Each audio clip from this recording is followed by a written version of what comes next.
This is Jane and Bill on July 1st, 2021. I'm sorry, keep on going, Jane.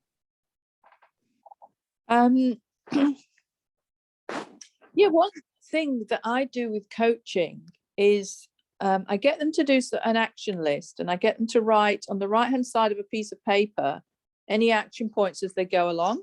Yep. And then it's all neatly in a column and not mixed up with your other notes.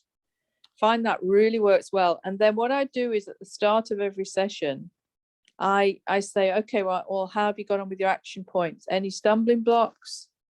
Any good things? And it gives you ever so much feedback how they're doing or where they're stuck.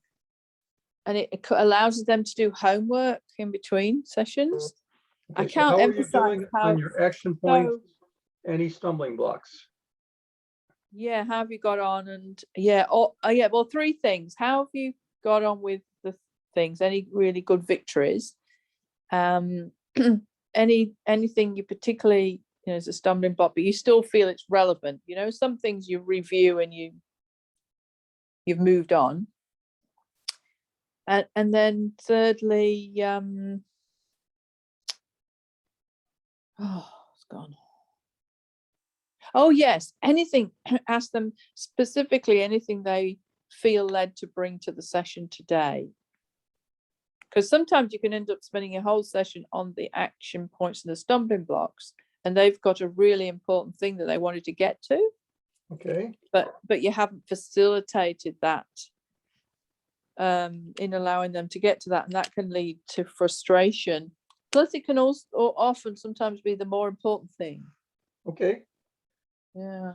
So anything that you feel led to bring to the session today? Yeah, that's good. That's good.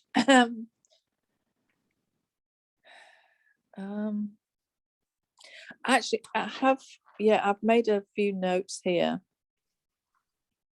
I am a little bit unclear, but I think since it will come out in the session. Do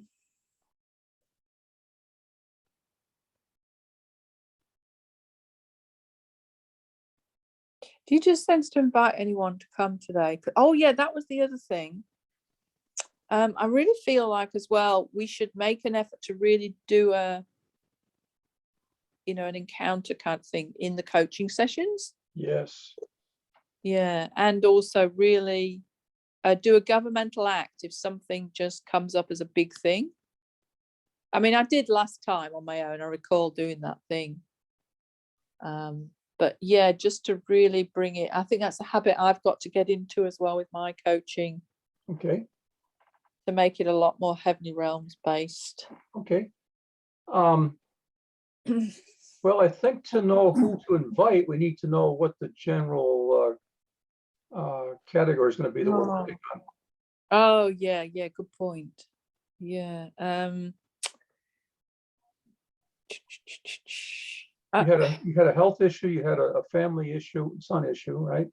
And then you had the if I understand correctly, you got out of your area before you got locked down, but you haven't been able to get back in because of lockdown. And that's basically the three issues that I sensed you might be bringing to the table today. Did I get that right? Oh, well, we don't know on the lockdown yet. We might be all right to get back into Victoria. Good. And if we're not, we're just going to stay here longer. We're not going to do 14 days quarantine. Good. Not playing that game. Yeah, we find out today what's happening about this 3-day lockdown I'm in at the moment. But it's been really good because the weather's been awful. We were really tired and we had to move location. So it really hasn't impacted us. Good. The timing. Yeah. Yeah. And they don't require you to wear masks outside, which is nice here. Good. And do you know how many cases? 3 How and many? 2. 3 and 2. 3 and 2. Yeah. Yeah. Isn't that crazy? That's not. That's like somebody's got allergies. We better have an emergency. Yeah. That's what they reckon this new variant is. It's a form of hay fever. Oh. So if you get sneezing and things, don't be alarmed. Well, the first thought that comes to mind is, can't you vote these people out next time around? Oh, but I must tell you this good news. Oh, I tell you, I was so over the moon. And I don't know if something's happened, whether he's absolutely scared out of his wits. You know, he got hurt and it looks like somebody hurt him. Yeah, okay. And he almost died, actually. He was almost paralyzed. It was very, very serious. He ages and ages ago, he was going, we will not rest. We will not be able to be out of anything until every Victorian is vaccinated. Now he's just announced and said, it's up to you if you want to get vaccinated or not. We're not going to be pressurizing. Awesome. That's a Yeah, big change. and isn't that incredible? Absolutely incredible. And he and only 8% are fully vaccinated here. Wow. And yeah, it's the lowest country in the world. Yeah, And they've had so many supply problems, which I've been dealing with. And I think if you do the first vaccination, or maybe it's a bit higher with the first vaccination. Yeah, you don't know the stats on that. yeah. Here in New York State, it's 71% Yeah, have had at least the first dose. yeah, Yeah. yeah. And many can get up to 80, 90. Hmm. Yeah. I'm So un- I'm not sure on the topics. Okay. Well, Other than I've got a holiness issue going on, okay. and all this thing has messed me up about am I Trading or not? were they my identity issues? Okay. Not that it's, I mean, I kind of know how to get out of it, but I don't know, there's a few seeds. And it's been exacerbated by other factors.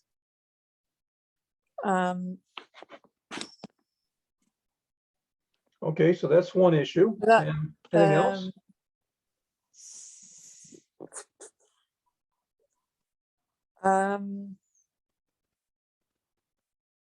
I don't think this, we've knocked on this health thing completely. Okay. Looks, yeah, it's very confusing around what I'm to do differently as well, practically. Okay. Oh yeah, I've got some other health issues that have come. I actually don't know what's happening. And it could just be that I'm struggling to digest all these circumstances in life. Because it feels like a form of indigestion, but it's different. It's like nothing I've had before. Weird pains. Okay. In the stomach. Okay. Any other issues? And oh yeah, and I'm sensing my new name. I need to move to Rest. Yeah, Age of Rest. I've had so much victory in the Age of Peace. Oh yeah, this is my question. And my other name is Resurrection. What age is the resurrected body? We actually decide that. I think it's in the age of Melchizedek. Why is that? Because the resurrection is the 5th elementary principle of kingship. Oh yes. And kingship is. But it's not a stone. What's that? It's not a stone. No, it's a pillar. The two pillars of the age of Melchizedek are trading and leverage, right? Yeah. There's two aspects of leverage. One is resurrection, and the second one is ascension. Oh, wow, that's amazing, Bill. You figured that out. That's what I see, because both of them, think about it, leverage, right? You got a lever or a lever, you got the long end and the short end, and you've got a fulcrum, right? You've got the short end under the heavy weight that you want to lift up. you push down on the long end to make the short end lift the heavy weight easily, right? So what is leverage? It's actually raising up and ascending. Both of those words have to do with going from here, down here, to up there. And I see leverage as being, okay, so let's do it just very briefly. There's three kinds of trading. First kind of trading is trading down, like Adam did. He traded in a really good thing for a really bad thing, got a bad deal. Then there's equal trading, like if you're doing it with fairness, when you go to the store and you buy something, if the price is fair, then what you give for that, what you trade and what they trade is equal, right? And then there's the third kind of leverage, which is leverage up. I'm sorry, the third kind of trading, which is trading up, which is what we call leverage. So trading down, equal trading, and trading up. In order to trade up, it requires leverage. And the two kinds of leverage are resurrection, which is raising up, right? And ascension, which is going up into a place of headship where you sit down. So there's a very quick definition of both trading and leverage from my current understanding of it. Make sense? Yeah. Yeah, I'm not sure I could repeat that. It's all a bit Trading new, down. but basically, I mean, the way I've always saw leverage is it's just anything that allows acceleration. Okay. And resurrection body certainly does that. Ascension certainly does that. And possibly, you know, leverage can include all sorts of things in that. But you've picked out two, which is really helpful because, boy, oh boy, I mean, if that's Age of Melchizedek, it shows you that doing the resurrection body is not super advanced. I mean, I was thinking it was way beyond that, like It's golden basic. age. It's basics. And now remember, it's a pillar. Okay, it's not an archstone or a capstone, it's a pillar. And the thing about pillars is you enter into the age through it, right? So you engage the pillars first. Remember how Ian gave us two pillars of the golden age? So he gave us the name of the two pillars of the golden age, and he gave us the name of the age. And that's all you need to get started, because where do you begin? With pillars and the name of the age. So you enter in through it. So that's receiving from the pillar. When you come to the pillar, you're receiving into you from the pillar. Then you go to that second stage where you are giving out from that pillar. Then you go to the third stage where you're actually fathering others from that pillar. So the first function is a beginning that age function, and the third function where you're fathering in that pillar, fathering others in that pillar, is an end of that age function, where you're fully functioning in the age, and now you're fathering others. And you can think of it as being father and son, right? Sons grow up into the headship of the father. That's having to do with pillars. So think about resurrection in those terms. The first level of the pillar of resurrection is to get resurrected. The second level of the pillar of resurrection is to resurrect others. The third level of the resurrection is to become a father of the resurrection, right? And you end up having sons of the resurrection. Yes. Okay. Very good. Very good.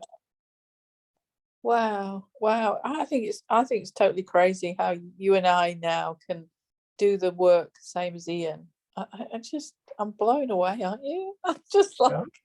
He gave us a basic outline of ages, which is the key to absolutely everything. Again, the ages are the key. For me, the ages are the key. The 12 cities, the 12 strands of DNA cities are a key. And then those two sets of 12 laws is a key, because I looked at those 12 laws of Zion and I said, okay, I am going to learn how to function in every one of these laws. yeah. And I went after it. I don't think he did those laws. I thought it was Mike. Well, maybe it was Mike. Okay. So anyway, those three things are where I'm coming from, as far as, if you want to put it, it's like the skeleton of the journey I'm doing. Okay. But anyway, with the ages, he gave us an outline. We fleshed it all out. by Yeah, yeah. further And discovery and by yeah. encounter and journey and Mhm. infused knowledge and everything. I do feel now we're operating at a higher level than him in some areas. Other areas he's definitely, like the living letters things, he's absolutely got that. And I also think he's deeper in his ascension experiences Yep. than us. Yeah. And some authority and some things that he's been doing is higher, but I think we've gone the leverage of some parts of the journey that he wasn't destined to reveal. It was us destined to reveal. Yeah, I see him And as it's shooting out exactly, ahead. And we've got, It's- especially, we've got the function of doing doing the journey with respect to the corporate body. That's our territory. yes, yeah. Although he's definitely saying all the same things that he said yesterday, allowing people to, what's the word? Oh, it wasn't speaking to, having a one other person, wasn't speaking to, but it was something very similar. He said is so key. It's exactly what I was saying. But something like being vulnerable with another person. Oh, it was a bit more intense word though. Oh, I wish I could remember the word because it was so critical. It was a very deep word. It was even deeper than speak into your life. It was like challenge. It's more than challenge. It's like break each other. Do you know what I'm saying? Yeah, If I remember it, I'll type it in the chat. please. And I know he's allowed himself to do that with his friend Carl. And Carl challenges the socks off him with the Hebrew letters. And the Uh-huh. reason he's gone this way is Carl. Wasn't his initial. Carl taught him. And it's exactly what we said, that other fathers will come in. That's what other people have to see. Yeah. Because I'm a bit bored now with what he's saying. But I'm more interested in his stumbling blocks that he brings out. Because a lot of his stuff now, he's just repeating really old stuff over and over. Yeah, which I'm very familiar with. I understand people are not, but he's not coming out with the revelation that you are. Anyway, back to me. You must Back stop to me you. doing this because I end up. Okay, holiness, health issue, and you've got a new name which you need to pursue, which is rest. Yeah. And your Yeah. question was, who should we invite for the holiness issue? Oh, I do have Fourth, another question following up first though on the action points. okay. When I went over the recording, you were talking about the unity of the faith, and I think I sort of answered this. And you need to be God and operate as the faith that God has. But God doesn't have faith, does he?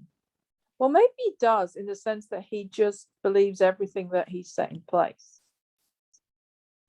Yeah, I think that if he has faith, his faith is that now faith, where it's instant manifestation, and he functions in, I don't think he functions in waiting. Yeah, I agree. We perhaps have to be careful saying God has faith, because it's probably another word. Well, the Son of God has faith. The scripture says so. But God himself might not have faith, and that's the difference between the house of God and Son of God and the headship of God itself. Is down here they're functioning in faith, and up here he And any of us who get there may not be functioning in faith at all. It may be simple manifestation. It's this now thing. So you think there was right at the beginning when Yeshua was in eternity, he still needed faith in the Father? Well, it depends. Think about it for a moment. When he was creating the heavens and the earth, he did so as the Word of God. And think about this: Son of God, Son of Man, all these of phrases. Those aren't complete headship. That's like one step short of complete headship. So when he's working as Word of God, I don't see him function. This is just me talking off the top of my head. I don't see him functioning as God headship completely. Now, maybe I'm wrong. Say that sentence again. Like Son of God, for example, and House of God grows up into the headship of God. Well, I should correct myself, because Genesis says in the beginning, God created the heavens and the earth. But John chapter 1 says, in the beginning was the Word, and the Word was God, and he was with God, and so on. It goes from there, and it makes it clear that Yeshua functioned in the name Word of God when he created the heavens and the earth. So we have, I need to correct myself, in John chapter 1, it says Word of God, that Yeshua functioning as Word of God did that creating. In Genesis chapter 1, it says God created. So I suppose he was in full God headship, and I'm wrong on that. He was in full God headship when he was functioning there to create the heavens and the earth. And your point was that God himself, when he's functioning in full God headship, may not be functioning in faith other than this now faith, which has no weighting to do with it whatsoever. Yeah, I suppose he believed in his own powers. Yeah. Which you could argue is that's what we're trying to do, believe in our own powers. Oh, that's the difference, Jane. That's the difference. There's a difference between believing in somebody else doing something and believing in yourself as you do it. That's a different faith. Yeah. That's the difference. Yeah, it's almost like these superheroes, isn't it? They have to believe in their powers, otherwise they lose them. Yeah. Okay. Yeah, that resonates to me as a better phrase, that I need to just believe in my powers. Yep. Mm. Okay, holiness issue. Who should we invite? One thought is Melchizedek. Another thought would be Yeshua himself as great high priest. Probably more so Yeshua even than Melchizedek, but Yeshua as high priest, because the high priest is holy, harmless, undefiled, separate from sinners, and made higher than the heavens. The first part of that is that he is holy. The high priest is holy. Yeah, definitely. So let's invite Yeshua. We invite you, Yeshua, as high priest, and we step into oneness with you as high priest, and especially into your holiness as high priest. And when you do that by encounter, Jane, how's your worthiness meter doing right now? Let's see, 0 to 10. How you feeling? How you feeling on the holiness meter, the worthiness meter? When I step in with Melchizedek or Yeshua, even more Yeshua as high priest, knowing that he's as holy as it possibly can be, right? And you step into oneness with him, how is your sense of holiness doing? Well, what's happened is all these things that I'm being perfected on. Yeah. I'm translating as I'm not demonstrating the fruit. Okay, so let me ask you this. Here's a question. Which are you supposed to be concentrating on? Your current level of holiness or the full level of holiness that's available to you in oneness with him? Which one is going to get you the sense of being? Yeah, the latter. Yeah. You do need to concentrate on the other one, like take a quick, brief moment at it to see where you are so you can work on it. But you don't want to be looking at it full time because that's going to make you feel like you're not holy at all. Yeah, and I can see what I'm doing now is I feel like I've overcome some areas, but I'm going back to where what I did wrong to start this thing. Yeah. And then going, oh, look at who you are, you know. It's in the past. It's under the blood. It's not who you are now. I mean, I have been refined. I don't doubt that. I mean, certainly not fully. And would I ever do the same thing again? Possibly, because it's my biggest weakness. Any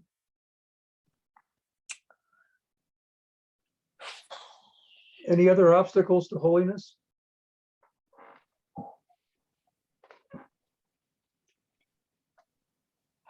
Other than I do sense it's for all the ecclesia. So I actually did a governmental act this morning on it. Because I realized that we hadn't brought the ecclesia into the city of holiness. Okay. And it's a big journey for them. Mm-hmm. Yeah, it's a big gap. There's a And holiness gap. it's hitting some of my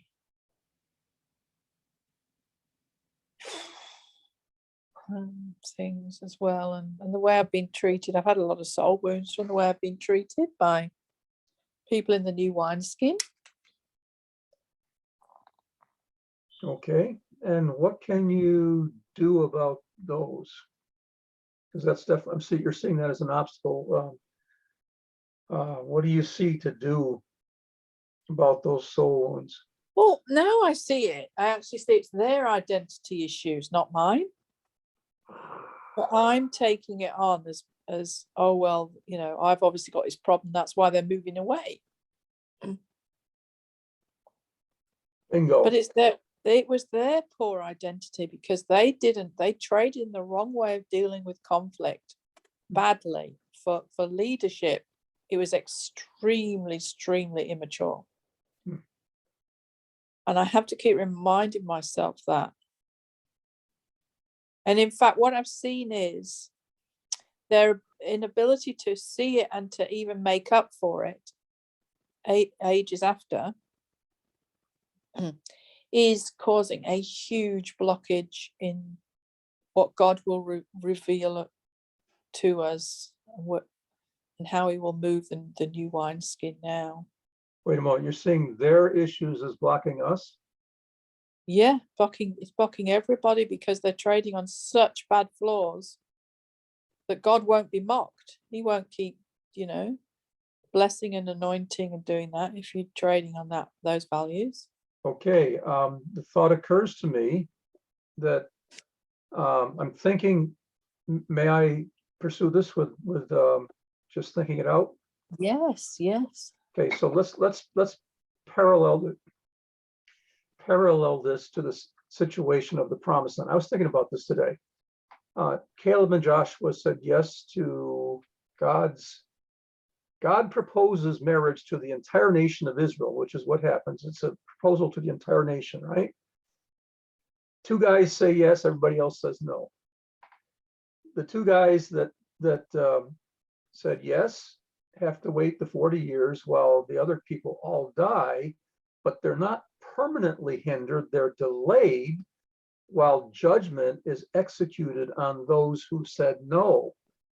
So my point is, God did not allow the obstacles to be permanent obstacles. He didn't allow that. He wasn't going to carry them forever in their rebellion. They reaped what they sowed and they lost out and they died. Yeah, that's exactly what I'm seeing. That's a judgment. Now he gave I Go- even wrote to somebody, right, who we had a situation years and years ago, and I really felt we needed to reconcile. And I did this recently, and they wouldn't even write one comment, or there was no attitude of reconciliation. I also feel that with another person, well, no, with several, that they should have come back to us and realized what they did was wrong, and said, I'm sorry, I've dealt with it in the wrong way.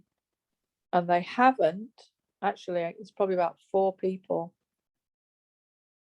And they're, they're significant leaders. They need to realize this. I have been hovering over them, actually, so they would see it. Okay. I'm blessing them with greater wisdom. Yep. Uh, As you're talking, I'm seeing this is an age of peace function.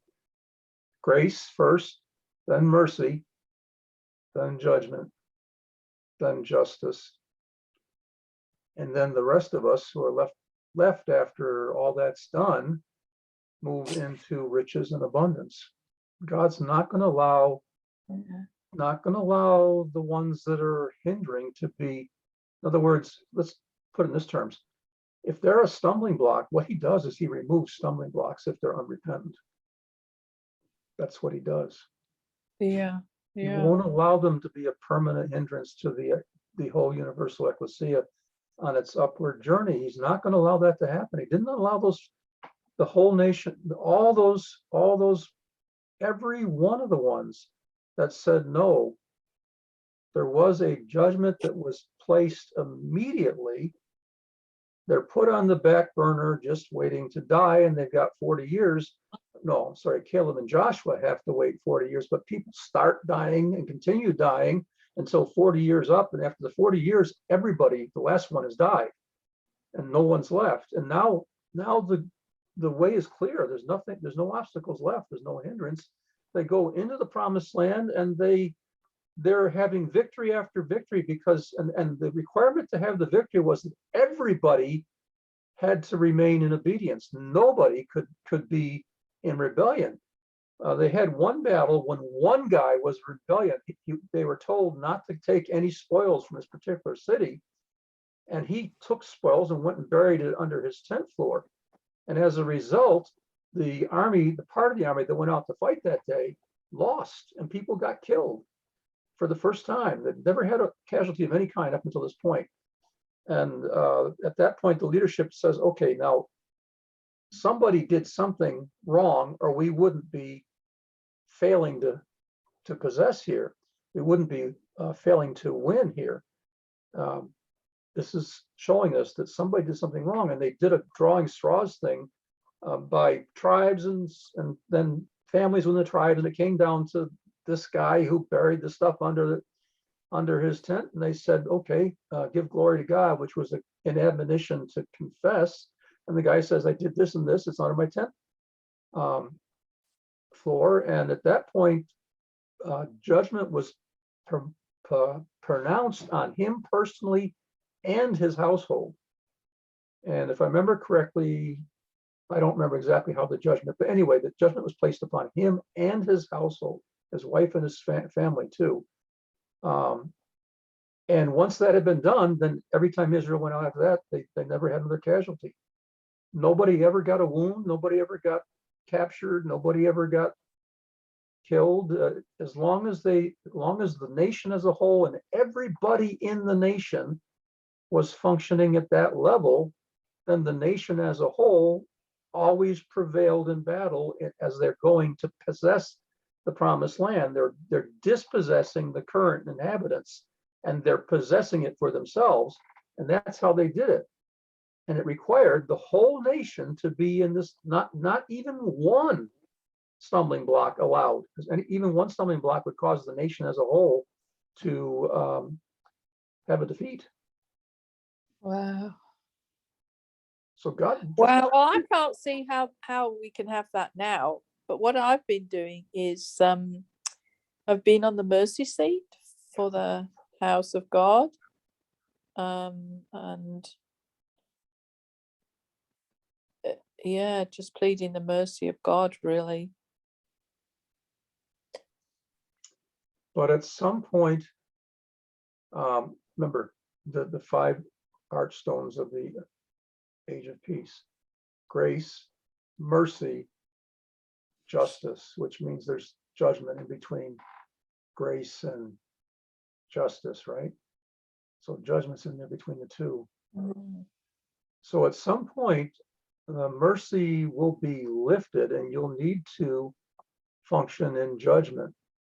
You'll know, I mean, you don't want to do this out of your own, but you'll know when God is showing you that it's time to, when he's moved on to judgment.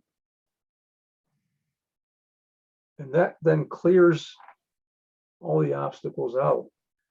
You certainly don't want to be functioning in judgment of clearing the obstacles out if you sense you have any obstacles within yourself at that time. You want to, so that journey, we get that all sorted out ourselves on our own end before we start functioning and doing that for the Yeah, help. yeah, which I've done. Yeah. Okay.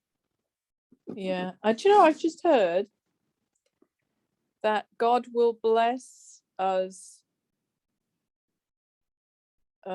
this house, as a compensation for how we've been treated wrongly. Okay. Isn't that lovely? That's actually, when you think about it, I was told at some point the principle, for example, like God goes to your immediate family first to bring things to you, and then he goes further out to bring things to you if they don't do it. Then he goes further out if they don't do it. So he'll get around them and he'll find somebody to be the conduit for what he wants to bring to us. He'll find them. Awesome. I'm just writing a lot of action points down here. Good. As I'm seeing them. I think I need to go into the Holiness City more and feel that that worthiness.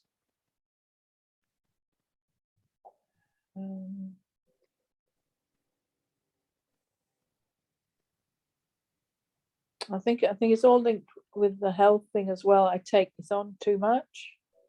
Yeah, I was just sensing that you've seen the way to deal with your own personal worthiness issue, and you've seen the way to deal with them being an obstacle to you. And that will bring you to greater health right there. It's like your stomach's going to settle right down when you get those things taken care of. Yeah.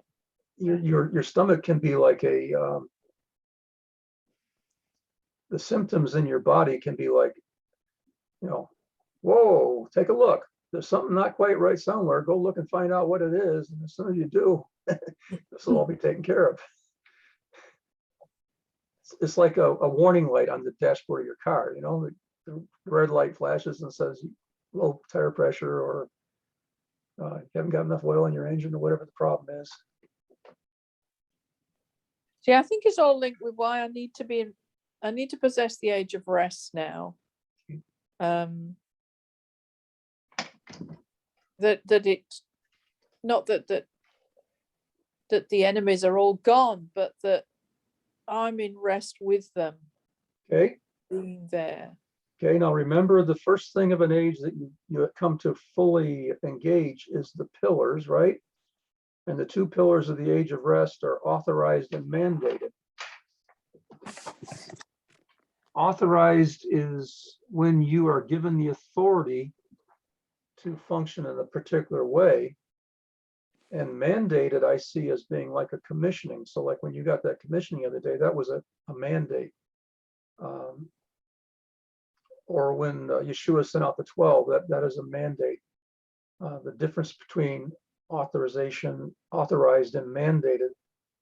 And as you engage those two pillars, you're going to have a very, very clear sense of where your authorizations are and where your mandates are. And I'm still not clear on the difference, really. Okay, I've well, always used them interchangeably. okay, I don't use them. Yeah, we do use them interchangeably, some, but they're not.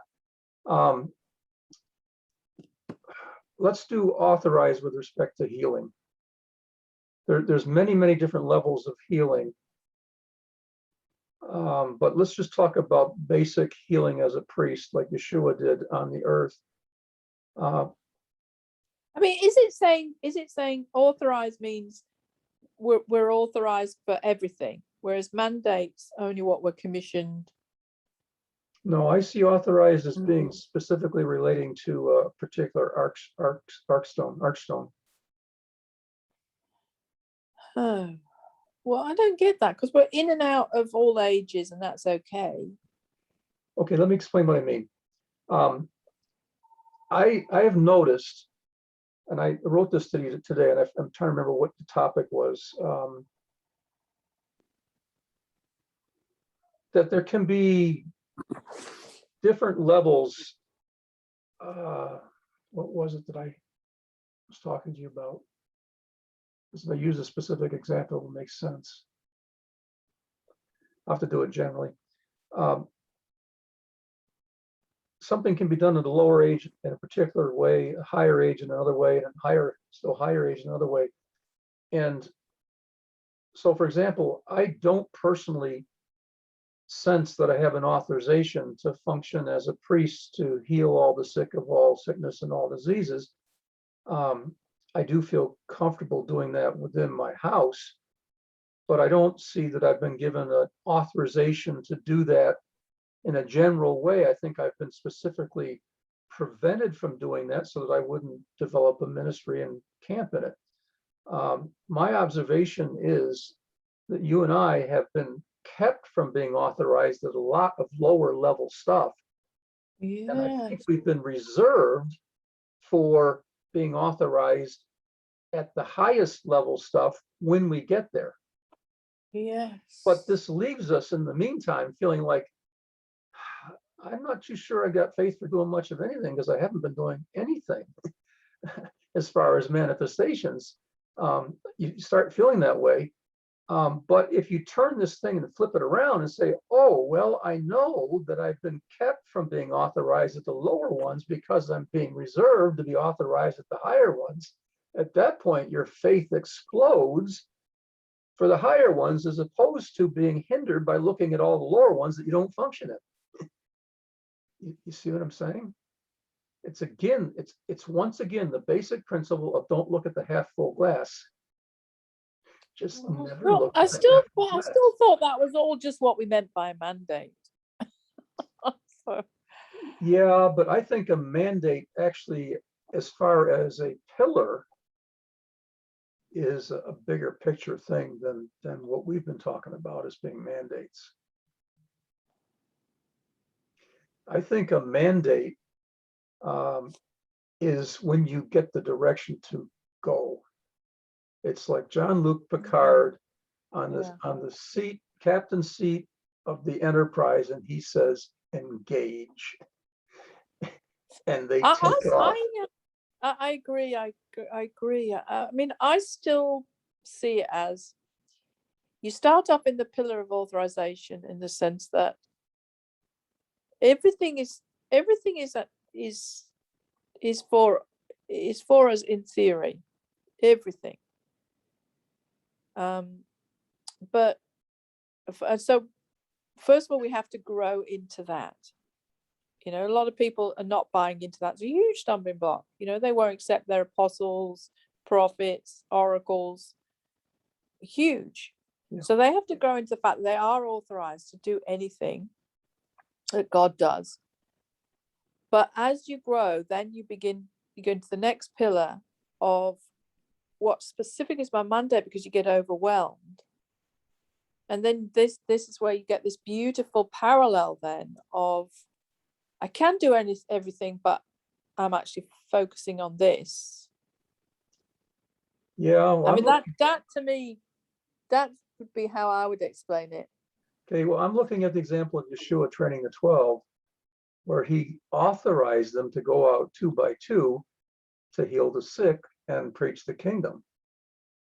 He didn't, then that's functioning in that one name of the age of Melchizedek, which is priest, and the one specific work of priest, which is healing. They weren't at that time authorized to function in other stuff. He just started them right here. I would have said that they weren't mandated. Ah, Yeah. And I think the difference is, as we're now operating at a higher age than they are and called to different things than they are, we have to accept the authorization of anything that could come to us, but then wean it down to which specifically for our time do we need to focus on. okay, so you're seeing authorization as being across the board authorization that you come to when you come to the pillar of authorization in the age of rest. You get this across the board authorization, which, now putting together what I was saying with what you're saying, the across the board authorization probably is for everything above this particular level. You might even be able to say it's for all the greater works, but none of the works that aren't greater works. Yes. Everything And I above think this line, you're authorized to do. You can't do things in this age as well unless you feel that you've got immense authority. Okay. When you've been King of Kings and things like that, you've got to accept that authority. You can't be battling, well, I'm only a king, no way am I King of Kings. And I can see it happening. So many doing that. Yeah. And the reality is, all they need to do is accept it. They don't actually need to have had a huge history of this or that. Yeah. So back to, where am I on this then? We've addressed the holiness issue. We're going on to the health issue, I believe. Well, now I wanted to ask myself, what is it about the rest I need to move into and possess? Oh yes, the journey. Oh, and yeah, I've got another thing on that, question on that. How can I rest for the journey? When there's all this other journey at higher ages above the age of rest. We're still asking the question of rest from what is the overall question, discovery question for the age of rest. Something's just come to me, Bill, that it could be rest from what is the journey, the discovery of the journey, not rest from possessing it. Yes, okay, yes. So the reason you have rested is because you've seen it all and you've received it and entered into it all. You haven't done all the rest of it, but you've gotten there. You're working on it from I have gotten there as opposed to I'm still going there. And that, yeah, because that's quite exhausting when you're going through, oh boy, all that learning and okay. Oh boy, I've got to face what's this, what's that. Most of the things to us now are fairly clear, and if they're not, we just ask a question and we get it. Okay, so here's the difference. You're no longer walking, you are now sitting. Yes. You're seated there. You're seated there. So in promised land terms, you're no longer walking in the desert. You've gotten into the promised land. Maybe you've got to do this possession thing, but you're there now. I think that when we saw God headship and Adam headship, I think that Adam headship is the end of the journey. Based upon the 12 strands of DNA, the last 3 had to do with man, right? Adam. So my sense is we've arrived. We're not still on the journey to get there. So we've rested from the journey. but we haven't rested from possessing yet. That makes sense to me. And it's a Yeah, I good, wonder if it'll ever rest from possessing. well, there's gonna come a time when it's fully possessed. But everything? I mean, what? Because then you'd only be doing creation things. Yeah, but I'm thinking in terms of what's currently wrong with creation. We will eventually dispossess everything that's a hindrance to us inheriting all of creation. I mean, moving in, taking over all of creation. We will remove all the darkness. There'll be nothing but left but light. At the end of the book, Revelation, every rebellious human being has died and gone to the great white throne for judgment and been cast in the lake of fire. And every element of those things that caused them to rebel has all been cast in the lake of fire too. Absolutely everything has been dealt with. There's no enemy or rebellious element left anywhere in all of creation at the end of that book.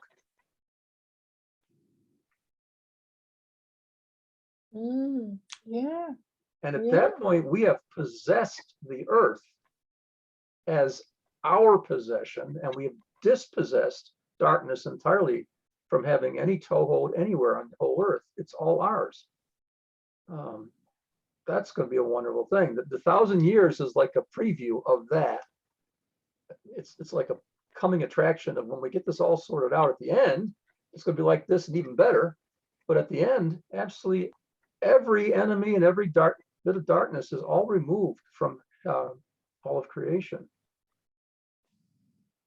And when we talk about the world as the evil system of darkness with Satan as head of that, with angels, evil angels and evil men and watchers and Nephilim and the whole thing, absolutely all of that will be cleaned out and gone.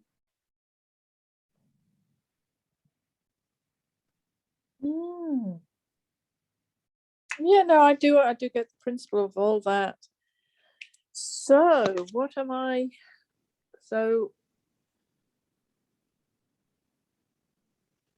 what am I struggling with in rest that I feel I really need? Oh, I know what. It's rest from you. Well, it is partial rest from the enemies. I do really feel that because Well, it's rest that you're not having to fight them anymore because you personally have overcome them all. You still have to go further to overcome their influence in others, but you have overcome their influence in you. That's a form of rest. The other thing that you've talked about over and over again, and let's see if you agree with this, is not in any way taking responsibility for the actions of others or them being obstacles, and not letting that cause a knot in your stomach.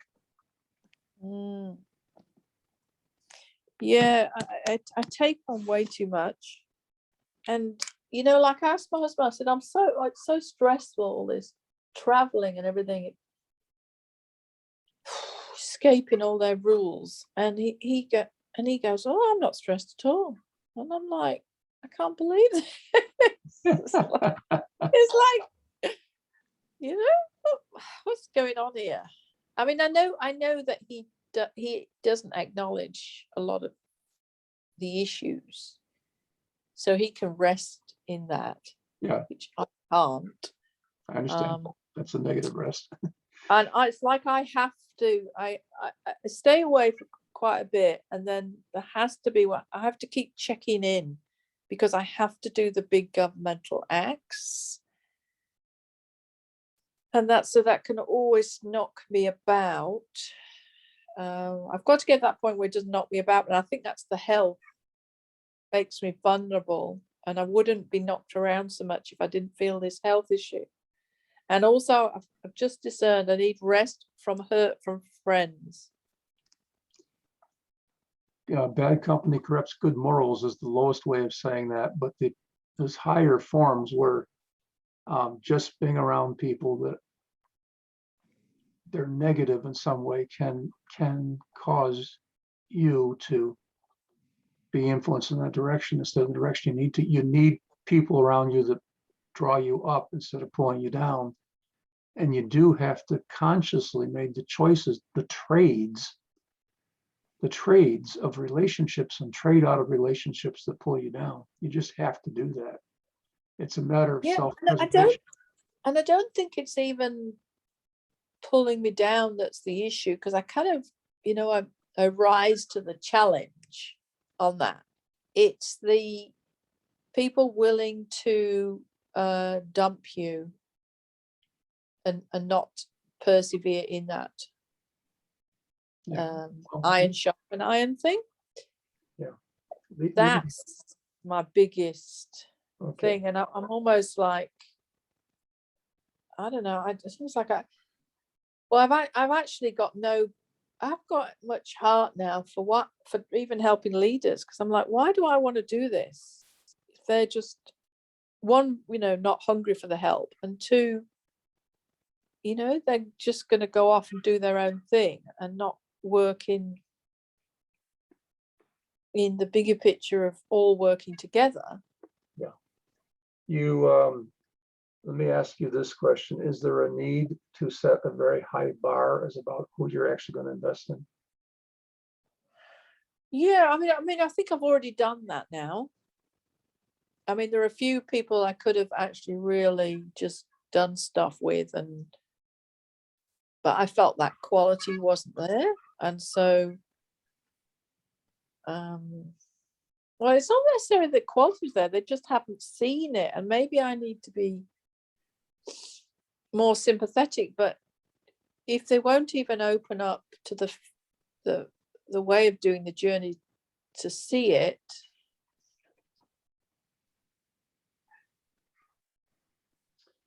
There's you know a what I mean? there's a basic principle in First Corinthians about don't be unequally yoked with unbelievers. And in its lowest form, that means don't go into business with somebody who doesn't believe at all, or don't marry somebody who doesn't believe at all.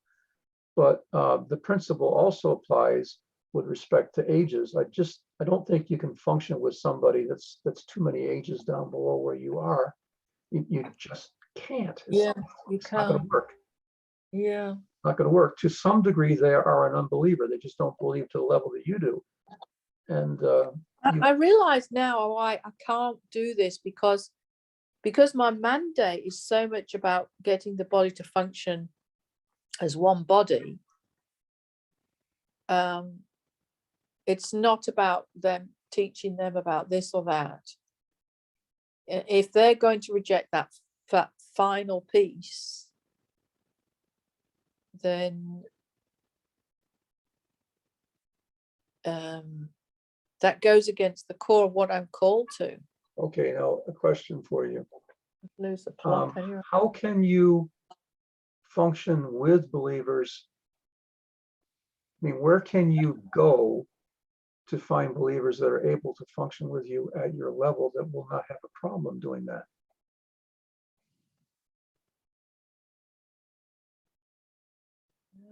I don't know, because I'm not finding many Jane, anywhere. don't look at those on the earth. Oh. You mean just do it with heaven? Do it with heaven, but let's add one more thing in. We just saw how basic the resurrection of the dead is. Here's my picture of the resurrection of the dead. It's the cavalry coming over the hill. It's like reinforcements, and every one of them has been trained up to a particular level. They've been trained in heaven. You don't have to train them. They still need to be perfected, but they've got all the foundations in place. They just need to do the last part of the journey with us. But my sense is those that we resurrect from the dead are going to be the best to work with. It may not yet be time to do that, but at some point, right now we've got just been made perfect to work with at the highest level. I mean, You talk about your mandates and you talk about all these things. If they didn't know it at all to begin with, they watched you do it, and now they do know it, you know, but they probably already knew it. But at some point, we are going to resurrect the dead. And think about the first resurrection. You resurrect the martyrs, right? Well, you just got the cream of the crop. These were all the ones that were willing to trade their life. There's not a single clunker in the whole group. I mean, they're all tremendous candidates for the highest level of function. They've already sold out 100%, and they've demonstrated it. That's going to be a wonderful group to work with after you resurrect them. So you see them as coming and being real people that will just have come into your life, but somehow they'll know they had a past life. I haven't thought it through fully. I think that I don't think we're not talking about past lives. I think we're talking about people that actually have their own life and have died and have been in heaven for a period of time during which they've been in training to catch up with, to some level.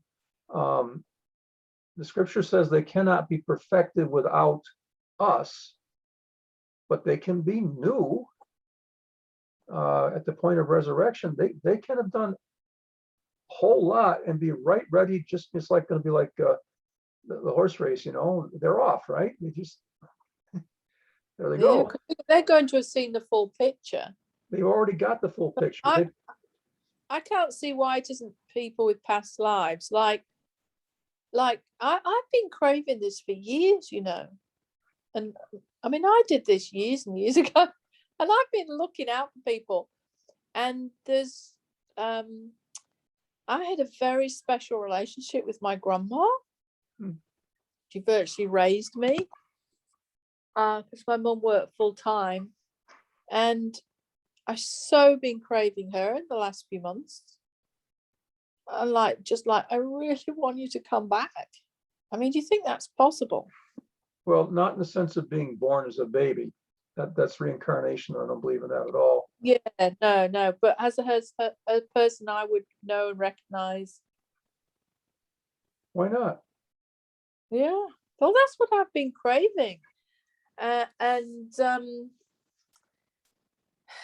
if even some of the others that, you know, the big players, yeah, that would get this, and we could function at this high level without all this stupid low level triggering and, you know, not even open to dialogue and, you know, cutting you off or just not answering or saying I only get it from father. All that stuff. Yeah. Okay. I see that we may need to do some discovery on resurrecting the dead with respect to that as to you know what we're authorized to do and what we're not authorized to do at this point. But at the very, very least, I don't see why we can't fill the bench in entirely with just men made perfect. Yeah. Yeah. I think that's what a lot of these people are doing. I mean, think about Nina with Enoch, right? These people are being trained by just men made perfect who are functioning as fathers towards them. They're getting their fathering, but they're not getting their fathering from somebody here on the earth. They're getting their fathering from someone who's in heaven. But it's still another believer functioning as father. Why can't we bench with a full bench? I mean, I struggle to hear them that well. Okay.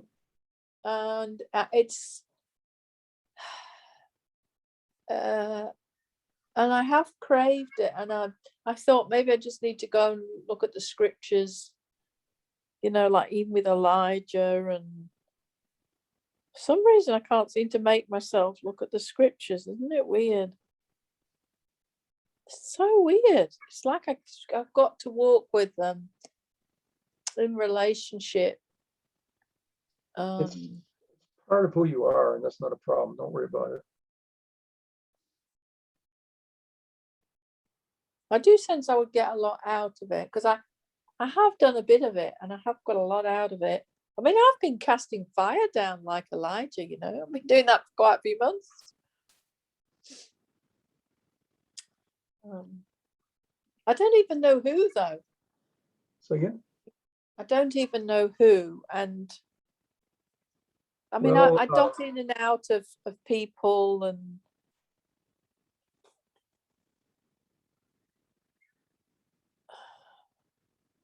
I'm not hearing super well on my own. I think all this has knocked me. well, the two of us can function together in that. Each of us, when we're functioning together, functions at a higher level than we do in our own personal encounters, just because we're functioning together. I think I would start with Elijah, Moses, and then go through that list of 7. I'm really interested in Noah. I might add Enoch in there to make 8. There's 10. You put the 2 of us in there, you got a bench of 10 already right there. I think I need to decide what is my scroll specifically and which one do I need. There you go. Yeah. And I mean, Elijah does keep coming to me a lot. okay. And bring your hearing issue. That's the wrong way to say it. Your desire to hear better. Bring that to those guys and ask them to father you in it. Even if and you say to yourself, well, how are they going to father me? I can't hear them. You can see. And you do get infused knowledge, so they have the ability to father you, and they have the ability to father you in hearing too. I mean, you came to me for coaching, right? And I'm doing some and not some that are not coaching, but it's been helpful, I think. But ask Elijah to coach you. Yeah. What's that going to look like? It's definitely going to be a good thing. He may have to work on your hearing before he can get you to really do that, but maybe not, because I was thinking today about, I had contact with Anushka recently, and I had contact with the group that in the intensive session, and the one lady there related an encounter she had, and between Anushka's encounters and this lady's encounters, I got thinking, I really want more encounters. And then I realized, which is higher, infused knowledge or encounter? And my answer is infused knowledge. You do not have to have an encounter, and you do not have to hear. You get it by infused knowledge. So maybe you don't even need to work on hearing. You just need to come into a coaching relationship with these guys by infused knowledge. And I am convinced that regardless of your self-perceived weaknesses, these guys have the ability to get around those and get the infused knowledge to you. Yeah. And they will balance you out too. I'm functioning as an oracle here. They will balance out your weaknesses for you. Maybe we need to see that in the bench for the house, we choose 1 or 2 of them. I think maybe it's you and I and 10 others, and we got a bench of 12. Yeah. Oh yeah. There's no other candidates around right now. No, there isn't. Not They're a not one. even anywhere near. Yeah. They can't get over their own personal lives being, free, available, stable. Yeah. So there's no other candidates.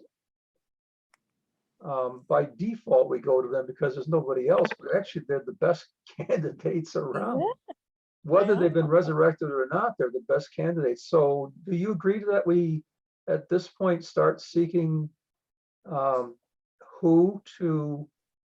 we invite, specific people, or do we simply put out a general invitation for those who have the Destiny Scroll to be on the bench with us? And by the way, I don't think this is the bench for OUB that we're talking about here.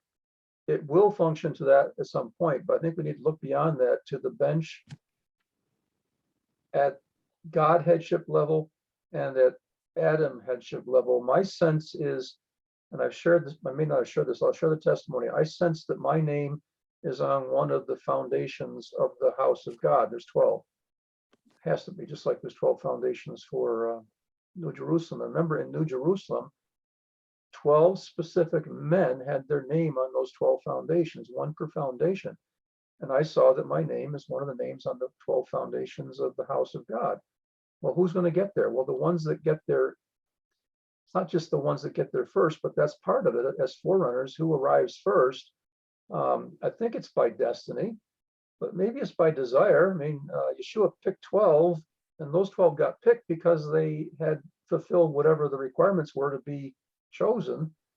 And after being chosen, after being called, rather, they fulfilled the requirements to then be chosen. They responded. Well, as soon as they were given the name apostle, they grew into it. And the apostle was a foundation of New Jerusalem. Those 12. There's 12 foundations of the house of God. There's 12 foundations of the house of Adam. I see a house of Adam above that. And my name's on one of the 12 foundations of the house of God. I want it to be on one of the house of Adam. So my point is, I think the bench of 12 is for the house of God and for the house of Adam, and eventually those on the earth who are still alive, or maybe it's those who are resurrected, will sit down in those seats. So these initial ones may be holding the seat for somebody else that arrives later, or these just men made perfect we may raise them from the dead, and they'll have those seats permanently. Does that resonate? Yeah, absolutely. Solves the problem, right? Yes, and it's very exciting because the immense wisdom, it could accelerate us incredibly. Yeah, can you imagine the governmental actions? It's just that, it's never the same as talking to somebody alive, but I'm sensing in my spirit, someone will come who will have that spirit of one of them, and it will be a real person. You thinking 3 or 12? Initially 3, right? Well, just, it could be in between. It could be either way. I've heard people go like they've got the spirit of Elijah, and they've got what did it Justin said or something like John Paul Jackson came to him who had the spirit of somebody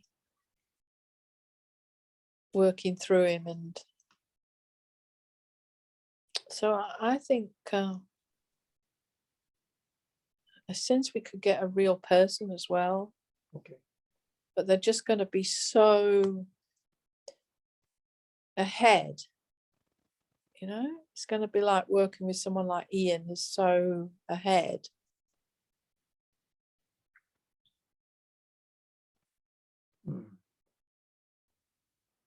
Wow, it's so encouraging. Because I have been feeling quite lonely. And I've lost some friends, and I've lost, the people I was coaching, and that's another factor. It's affecting this whole thing and hearing and.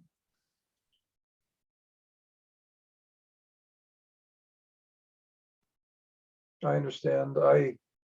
You asked a question about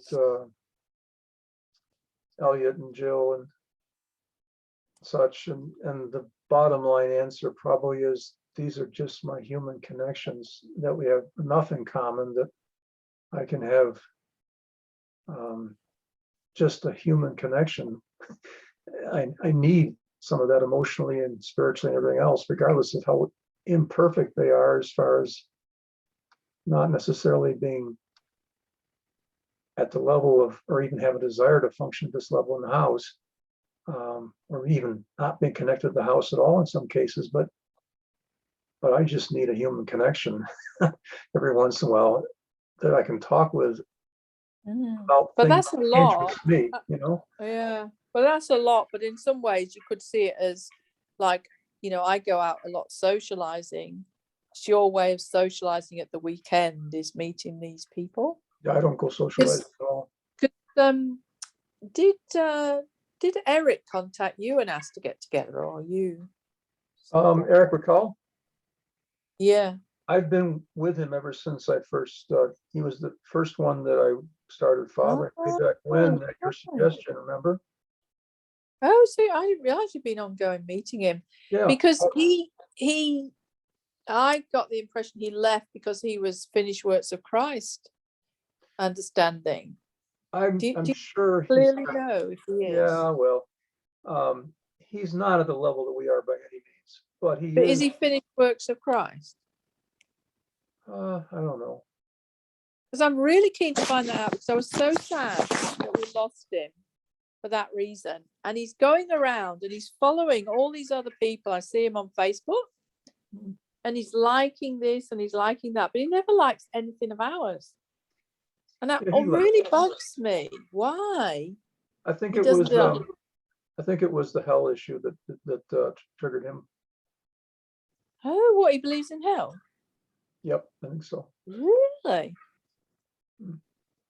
But I would But love if you, in your dialogue, if you got onto this finished works of Christ thing and helping him see that it's both, it's a bit of both. And because he's a dangerous weapon. If he's finished works of Christ and he's could go around, he's dangerous. also, How so? Did you say? yeah, How so? Because these people are sowing seeds that we don't have to do any of this governmental work. Anything we're doing, it undermines everything we're doing. I mean, they are really loose cannons. And if they're free, is he working full time now? yeah. Oh, He's right. So he's working not. full time. He's also pursuing a master's degree in nursing at the same time. So Oh, he's right. got It's just not a little super. bit of time, and that's it. I meet Yeah. with him once a month for an hour. Yeah. I do sense you got to get the root of that because you might even be able to help him come out of it. Mm. And even the health thing. If you could steer it around that, it could be a very interesting conversation. And it's a bit of both, I think. It's never. So I don't see there are obstacles, but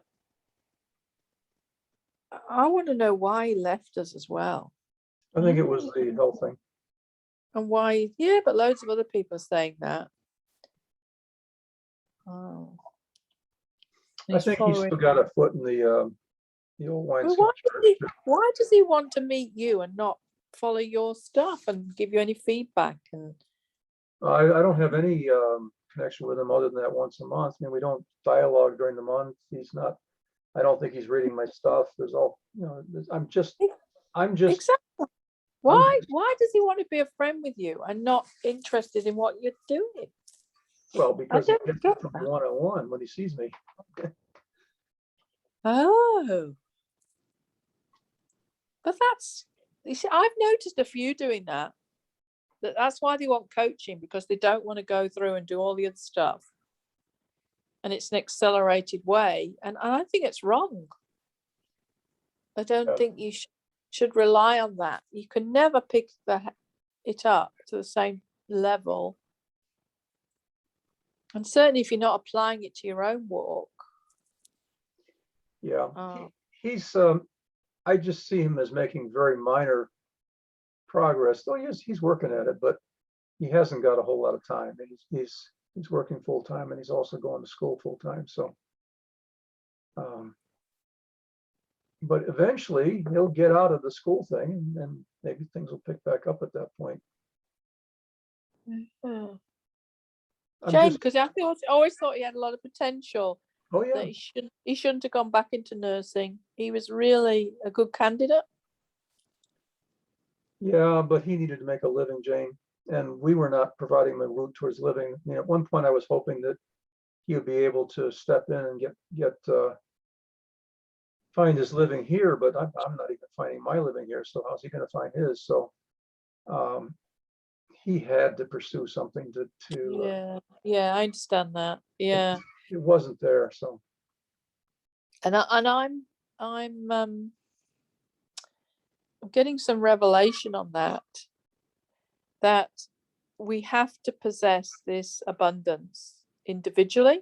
mm, So you or anybody else can't rely on me overcoming in abundance to fund you, yep, which stops you doing that journey to the fullest extent. And that's what I was shown. And that's why I was shown also why I lost the money was because I had to win it back through my authority. awesome. Yeah, yeah. So just be careful of that, because I know there, well, I don't know, but there could be a temptation that, No, I'm not depending on you. I'm yeah, thankful for good. anything that comes in, but I'm not depending on it, and I actually don't want it. I mean, I Oh, really? don't want it in the sense of I don't want to be dependent upon it. That's not the Yeah, right relationship between you and me, yeah, for me to be dependent upon it. So I'm not dependent upon it. I'm thankful for it. It's right now, it's an evidence that something's coming in through what I'm doing, and that's good. Um, but I'm not depending upon it, and I don't see that as being the way to go. I need to be self. yeah. I don't.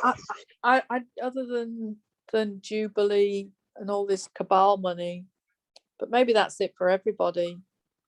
I mean, I've got to pay back my this sale of land.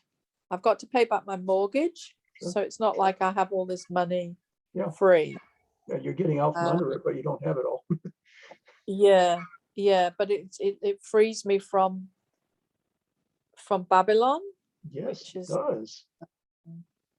Awesome. yeah, and also we've found another way of putting a little bit in that's going to give us a passive income of quite a reasonable sum every year. Good. Yeah, so that's good. Mm. Yeah, I'm pursuing that abundance. I'm pursuing riches. I'm pursuing provision, because that's the really key to the whole thing. It all goes back to that pillar of provision, where you are first receiving provision, but then you become provision for others, and you eventually are going to be fathering others in provision.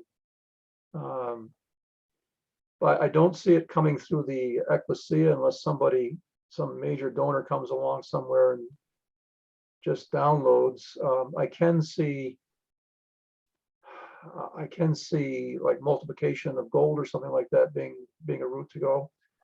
In other words, creative miracles functioning as God, because that's the big thing. I mean, Yeshua functioned in miracles in the age of Melchizedek with reference to creative miracles for healing, but he functioned in miracles of provision with respect to the age of peace. Think about the gold coin in the mouth of the fish, and even, well, his first miracle was to create wine out of water, right? And that was a miracle of provision, and it was an age of peace, creative miracle of provision. That's what it is. And you're functioning as God in the age of peace, in the pillar of provision when you do that. I see the mechanics of it. It's just a matter of coming to a place of being authorized to actually function in that and have the power given to function in that. So, for example, when Yeshua healed the sick, he was able to do so when the power was present. He was not able to do so when the power wasn't present. So there's this first you got to learn this, you got to enter into the pillar or the stones that are involved. Then there's an authorization, and you've shown us today that that authorization exists for everything above here. But then there's also this power that becomes present. When the power is present, then you can. That's the mechanics of it, the dynamics of it that I see so far. Does that resonate? Yeah, absolutely.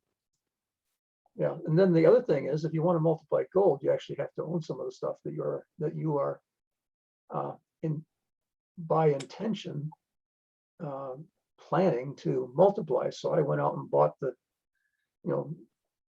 piece at this size to multiply. But my thought is you might want to, well, at some point you're going to want to upsize to bigger chunks. That you multiply bigger chunks because you get to the bigger amount quicker that way. Yeah, So, I've got really big gold bars. okay, so that's what you want to multiply right there, is the big gold bars. So you've already got you've got your starter gold there. I've already been doing that. Yeah, Okay, for a yeah. while. You know, the price of gold's going down though. It's not how they forecasted. Well, if you're multiplying And it, the money's still blocked from Kim, still saying she can't get the money through because of the CIA blocking the bank accounts. I mean, if that could be solved, we could get so much money, so many different ways. well, if you're multiplying in gold, it doesn't matter if the price is going down. Oh, you mean just it's sort of Yeah, physically? if you had one Yeah. gold bar and now you've got 20, it doesn't matter if the price of gold bars went down. You still came out way ahead, Yeah, right? yeah. What can you see it like it would just appear in your room? I've got it stored in a particular place, and I expect to look in that particular place at some point and find more than was there before. Oh, wow, I thought of that. Simple as Wow. that. Make sure. Remember the lady with the oil kept flowing until she ran out of jars, right? Make sure your container is big enough for how much you want to multiply it. I've got a bit of an issue because what's coming to me with this is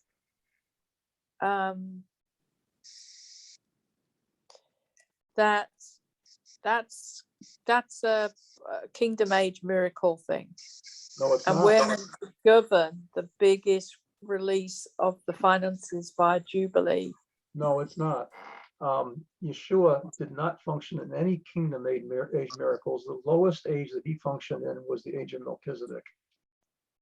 Other than proclaiming the kingdom in the kingdom age, he didn't function in doing miracles in the kingdom age. That would be the gifts of miracles. He never functioned in that at all.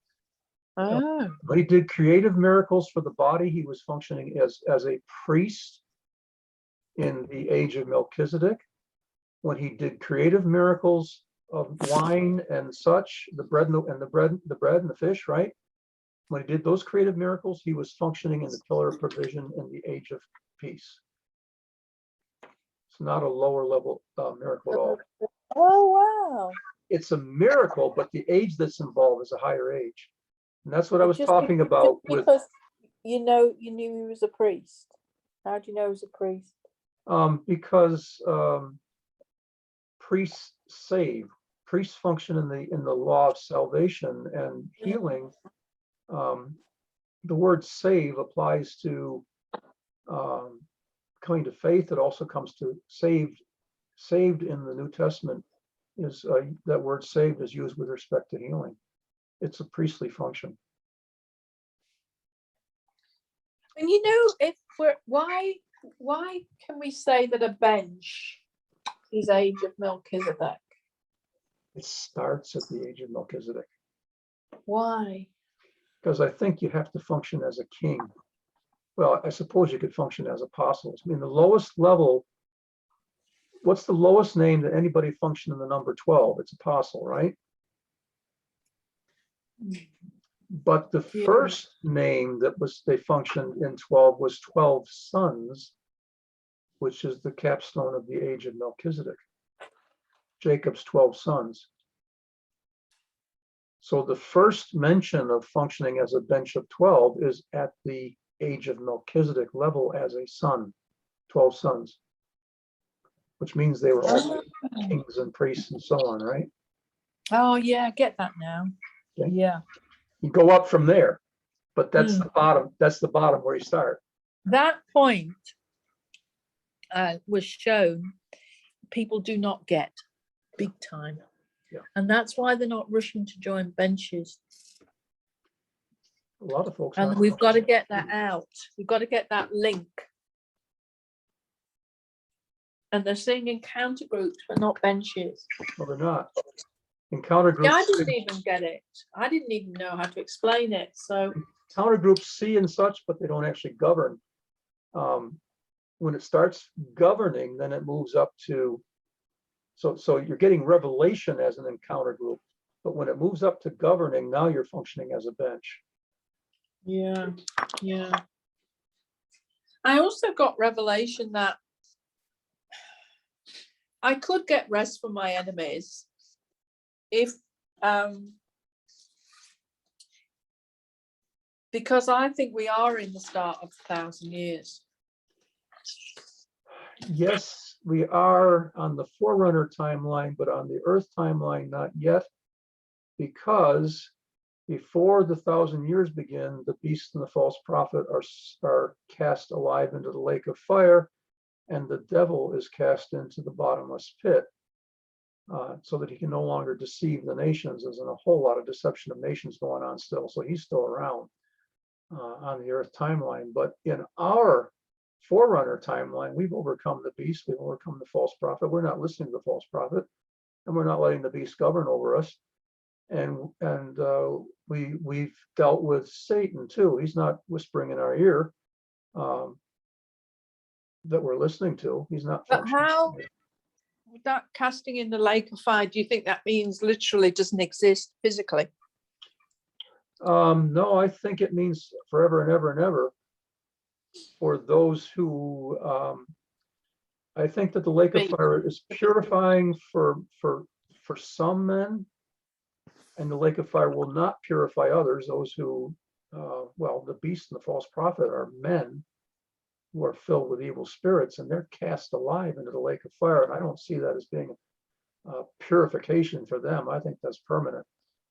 But for Satan and the evil angels, I think the lake of fire is permanent. But I don't think it's like you get out after 10 years and you stop to exist or something. I think it's, I could be wrong. But there'll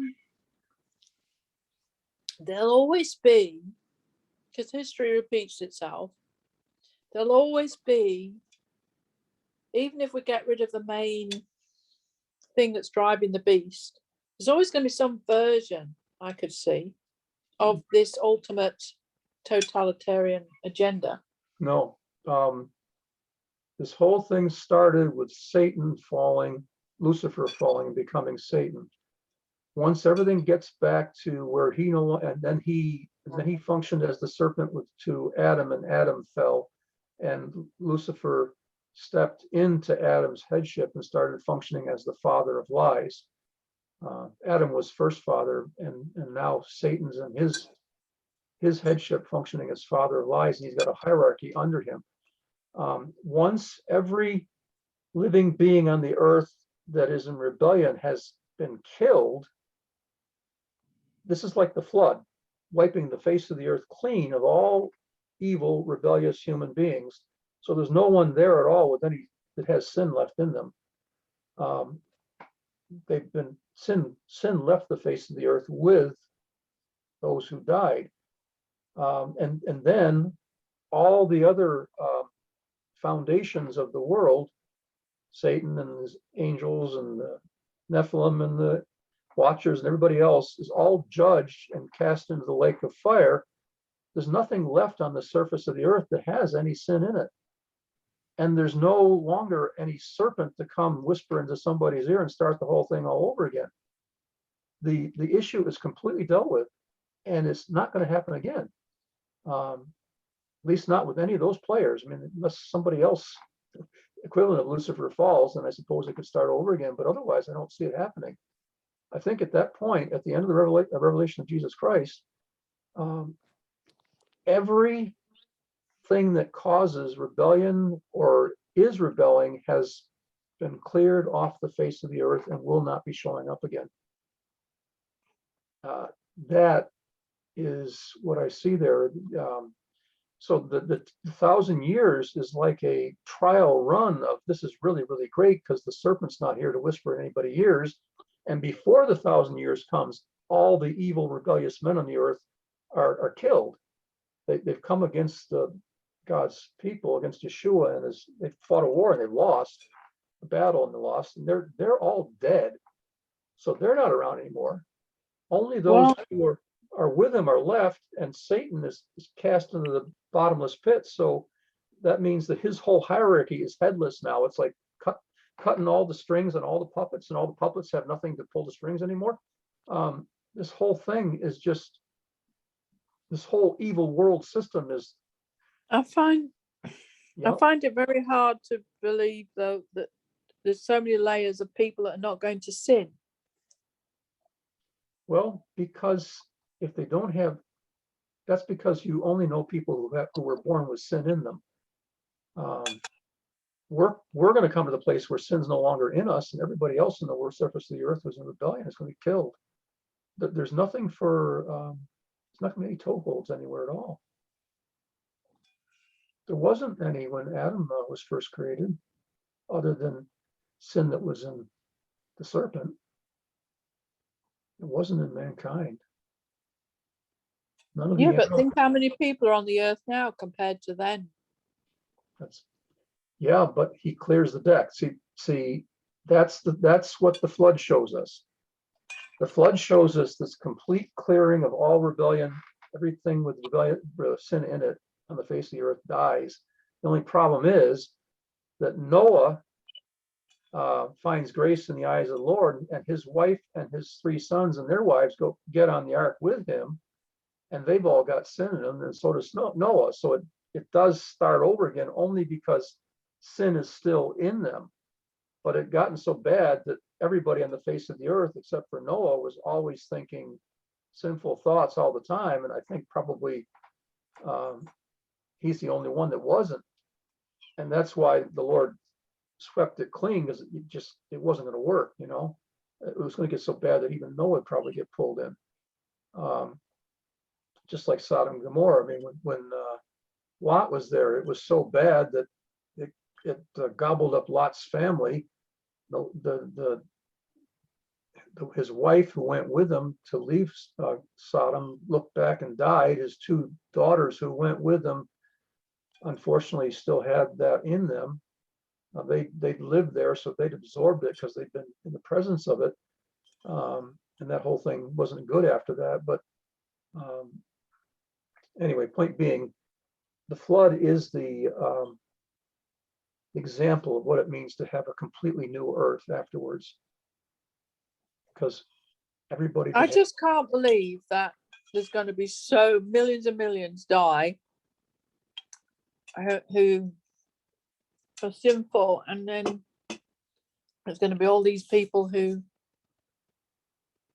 don't sin. I mean, I can see if you take away the financial issues, the health issues, there's going to be an awful lot less need to trade. But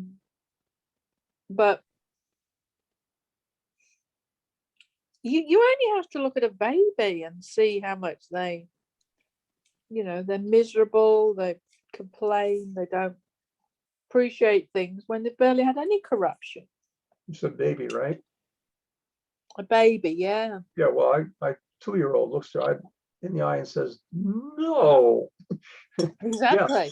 Yeah. At that point, you have any problem with sin being in 2-year-olds, if you can't see at that point, you don't have any eyes to see. Well, that's my point. Yes. I can see a higher consciousness of people who choose to operate this way, but I can't see it across the world. And that's what the New Age is saying. There's going to be an earth that's really corrupt and going to keep going downhill.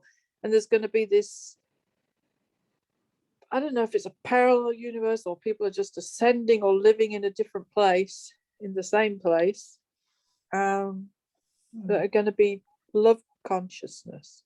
I just can't see that. My bottom line is God is stronger than anything else. And what he can do in us if we say yes to him is bigger than sin and death. I just, Well, we know it's only a remnant say yes. I mean, look at the Weinstein now. I mean, you know, yeah. But what happens we to the know ones? what, Let's go back to the God asking Israel to marry him. What happens to the ones who say no? They all die. Right? yeah, but they'll still get new people born. It'll do the same. I really believe that he's going to get us free from sin. And you can't guarantee that your children are going to be the same either. Well, if you have children after you don't have sin in you, they won't have sin in them either. When they're born, Wow. they'll be conceived without sin, just like Adam's kids were meant to be. Mm. See, that's the thing. Well, how are all these people going to die? The vaccine. Well, judgment. It's going to go downhill. I mean, if a lot of people are going to die, and we're going to have so much money as well, I suppose we're going to have so many things possible. But then we still got to manufacture them. If I got a fraction of people. I'm coming to a point where I do want to stop at 9. Let's go back to our list of issues. Our holiness issue. Did we get you to a place where you have action points that you can work with from here on that? Yes, I've got a lot. Yeah. Okay. Your health issue. Do you have a list of action points on that?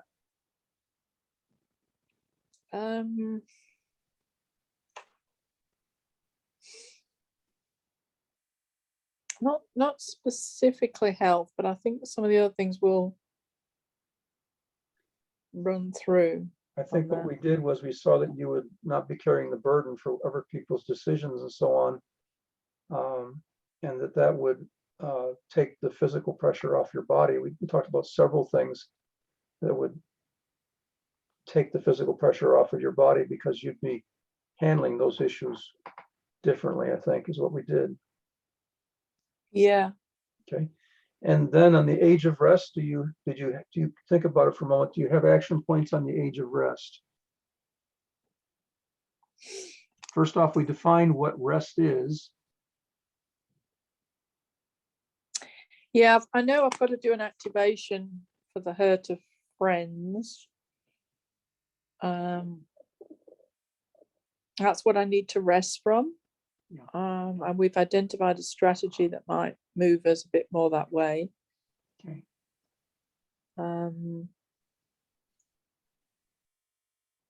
I just got one question. Sure. How do you do it? Because you don't seem to be knocked around as much as me. I think I have a very, very big picture focus. So, for example, recently I'm thinking about, I'm seeking revelation on how exactly are we going to remove the 12 foundations of the world system to make this whole thing collapse. So I'm not focusing on, and it's interesting that I have the faith for the really, really, really big mandates more than I do than the little ones. The other thing is I do not have a natural family other than my wife and my stepson. And my wife has some issues, but she's enduring. She's doing well. She doesn't drain me in any way whatsoever. And my stepson, I don't let his issues drain me. What about the new wineskin people? I think I'm, Why I don't- think I'm isolated from them. But we're not. I mean, we've just lost a whole bench. Oh yeah, I know. I mean, doesn't that upset you? And Oh yes, it does, and it hurt, and I probably need to deal with that more, and it may be holding me back more than I realize. But yeah, because I, I feel that I don't hear much emotion from you, and that affects me as well. okay, And then Well- I don't know. Yeah, I don't know if you've just found some amazing way of processing it, or you've just shoved it down, and it's suddenly going to appear in some other way. I personally prefer people to be real with me than this positivity. You Well- know, where they never say anything that affects them. It really gets to me, and I'm starting to feel it a lot in the new wineskin, that barely anyone is being real transparent, and it's all, you know, oh God, this is possible. And, you know, no one's having the courage to say, look, this isn't working for me. well, I do have those kinds of things.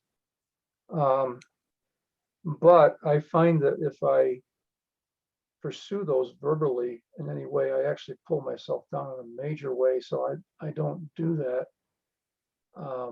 I do have some areas in my personal life that are chronic issues. So I do have chronic issues that are discouraging. Why does it need to be that it does pull you down? Because like I find this really helpful, and I'm being very transparent and honest, Yeah. and I'm coming up with good strategies that when I've just tried to, you know, do on my own or with God, or Well, okay. or just So say, oh, everything's fine, you know, I just step into the higher trade, it doesn't work as well. okay. Doesn't have to pull you down. Here's one of my major issues that derailed me yesterday. I've got an issue of faucets in my. We've got two bathrooms. The one shower has faucets which have broken. I don't know how many times, and I've repaired. I don't know how many times. I do not like doing repairs, and house functioning as a handyman is not something I ever did before I had a house. And I've learned how to do it only because it's too hard to find other people to do it. But I don't know how you'd advise me how to handle a situation where my faucets have broken several times, repeatedly. And my solution is I derailed yesterday for a period of time, and then the current faucet, for whatever reason, did go back on, did start working. Don't really understand why it didn't work, and it did work, something. And then I ordered my 4th or 5th round of faucets from mail order, and they're going to arrive and hopefully find a solution. My point is, I think if you have a good coach and they can get you reframed into a positive thing, it doesn't have to bring you down. And then, you know, and particularly if it's an ongoing thing that keeps happening. I mean, yeah, you don't want to be seeking a coach for every little thing if it's not an ongoing pattern. But if it's an ongoing pattern, you know, this is where I think it's this iron sharpen iron thing has to come in. And I'm concerned there's a bit of fantasy in the new wineskin, and it's hitting me more and more. And I mean, look how little, like Simone shared how much she was struggling, and it turned out it was chronic. It was so bad. Yet, you know, she didn't come to this, and I think we just got to address things. And also, we did say in the bench, you know, we were going to hover over people. and we haven't done that either. And nobody's come forward and gone, oh yeah, I really want, that to happen to me. I mean, why aren't people wanting that? I mean, it's all just not smacking as right to me. Well, I don't think there's anybody else currently that we really should be putting that kind of effort into. Because you don't have any long-term commitment from them that's been demonstrated to that level. I mean, Thomas, I would Well, consider, Thomas and yeah. Jill, I would consider doing that for, but Yeah. probably nobody else at this point. Well, I feel like Thomas should have been one jumping up for that. He probably forgot. We probably didn't offer it again. But we don't want to lose Thomas, and he's very vulnerable. He's so up and down with Jean, and She's in and out of the hospital regularly, yeah. And I do think there's a way he needs to overcome so that it isn't always, I'll do this after Jean's okay. And I have talked dialogue with him, but Yeah. he has got to do virtually everything practically. Yeah, he does he does. everything. Yeah. But I still think, and he's a lot older than us. I don't know. I just think he's got to really overcome very quickly. Well, he is a sole caregiver. I mean, that is a really, really draining thing to do over a long period of time, and there's no way out of that for him short of her death.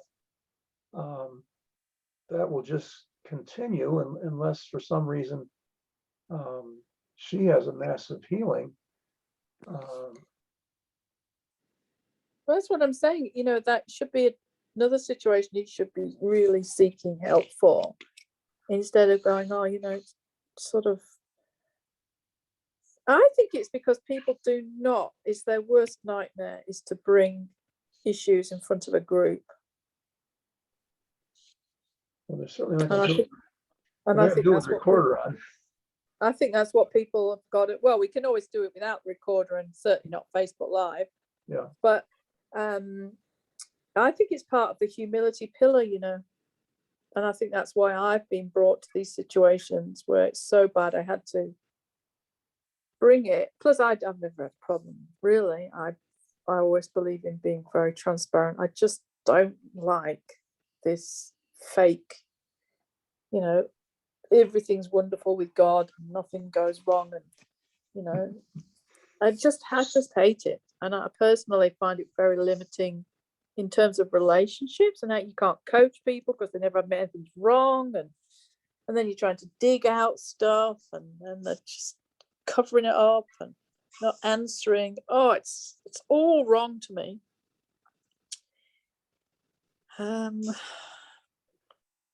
Yeah.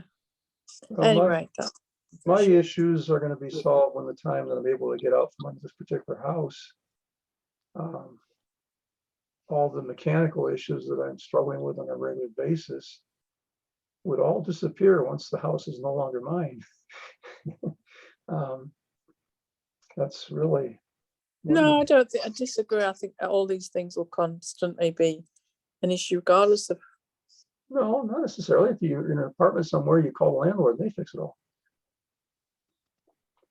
Oh, I see what you mean. Oh, if you're in a renting thing. Yeah, you still don't get out of the admin of it. Yeah. I find that very stressful. Yeah, but I'm not going to be the plumber. Yeah, but there's other stresses then. Yeah. And they won't come, they won't fix it. You're dealing with their issues. You can't get providers. I'm aware of all those, yeah. Yeah, that doesn't disappear. But I'm sad that you've brought that up and not something much deeper emotionally or spiritually. Well, that is my deepest issue. well, I would like to really examine that at some point, because I don't sense that's the case. Oh. And that's, Well, there's the basic, I suppose, probably the basic feeling that I haven't gotten as far as I really believe I should be at this point. I mean, that goes back to, we don't yeah, have the number of followers or the quality of followers that we should be having. yeah, you see, now that is what I'm getting at. That is what yeah. But I Like deal if with you that. My dealing with that, and that came back to where you were talking about, aren't you sad about having lost them? And the answer is, I have observed church splits and people leaving and have been part of that for all of my Christian life. This is a repeated pattern, and I'm used to it at this point, and rather philosophical about it.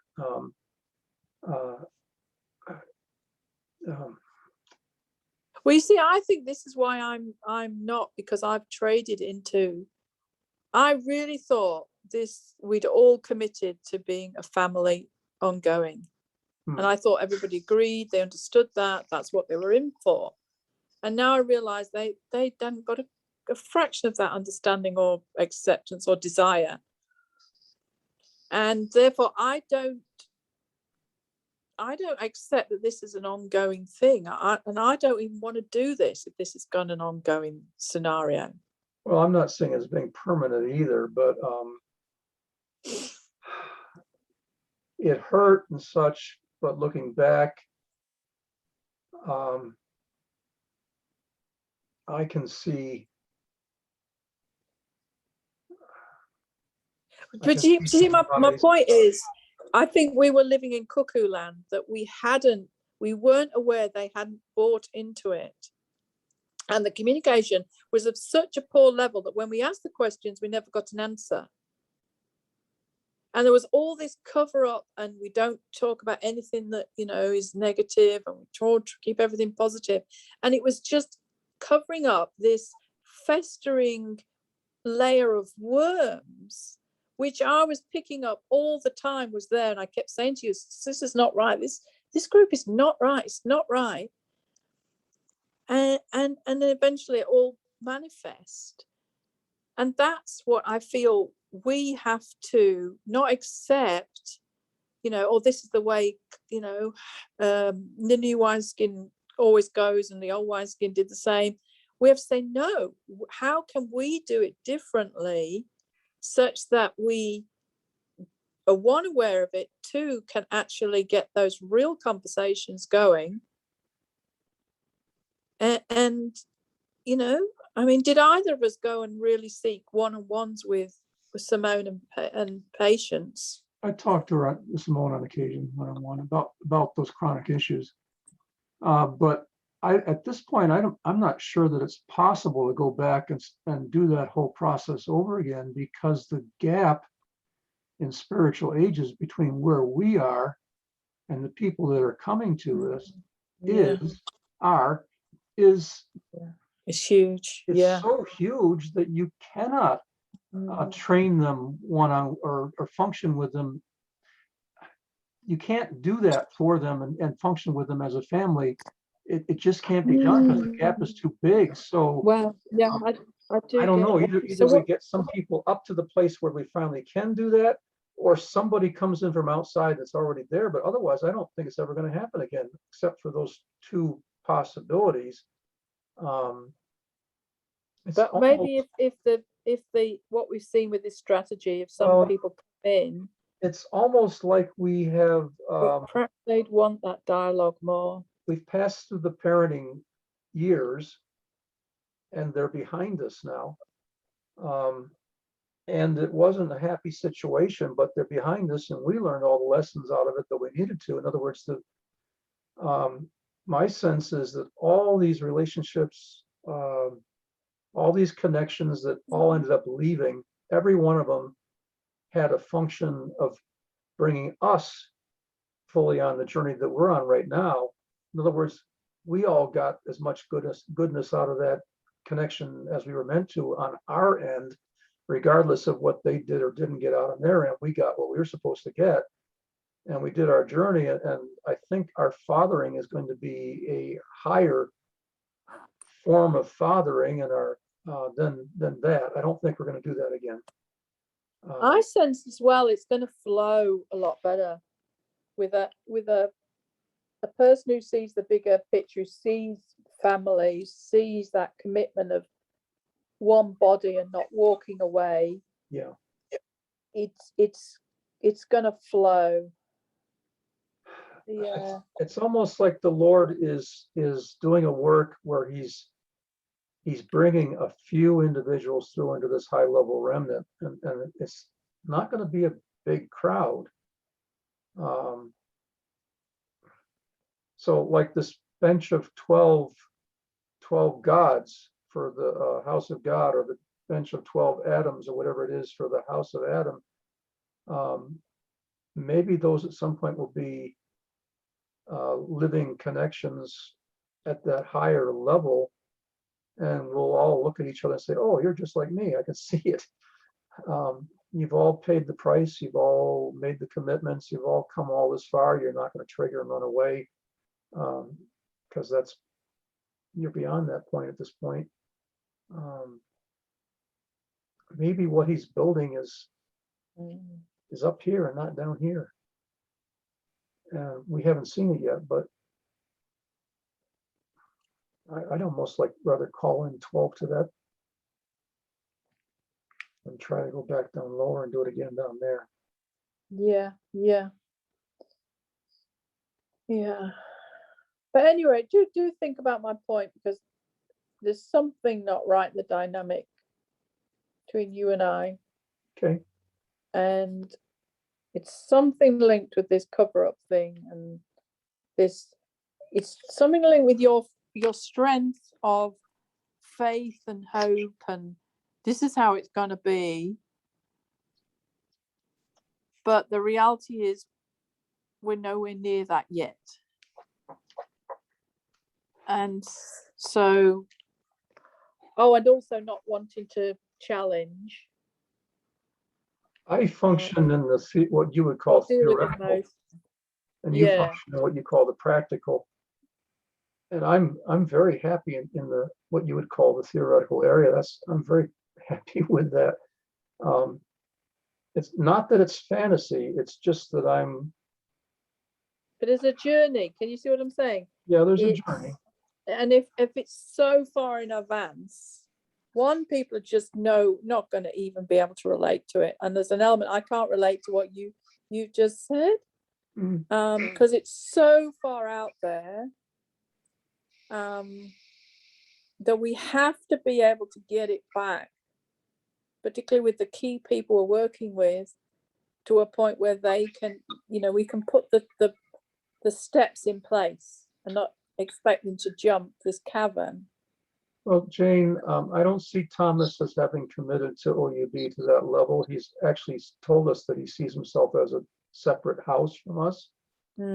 He travels with us because we're really good company and we're much alike, but he doesn't see himself as being part of us.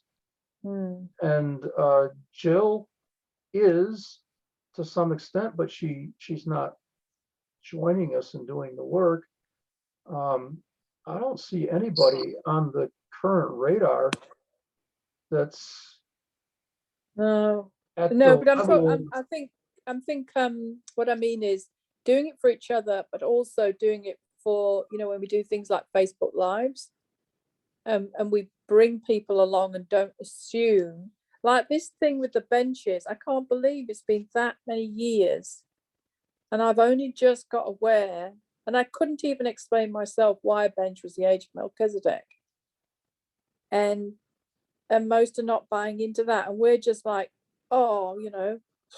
assuming that's a given, and it's affecting us. We can't build the house, therefore it has reasons. And someone like Nancy, all she has to do is go and set a platform up, and she's got so many groups coming to her and people with waiting lists.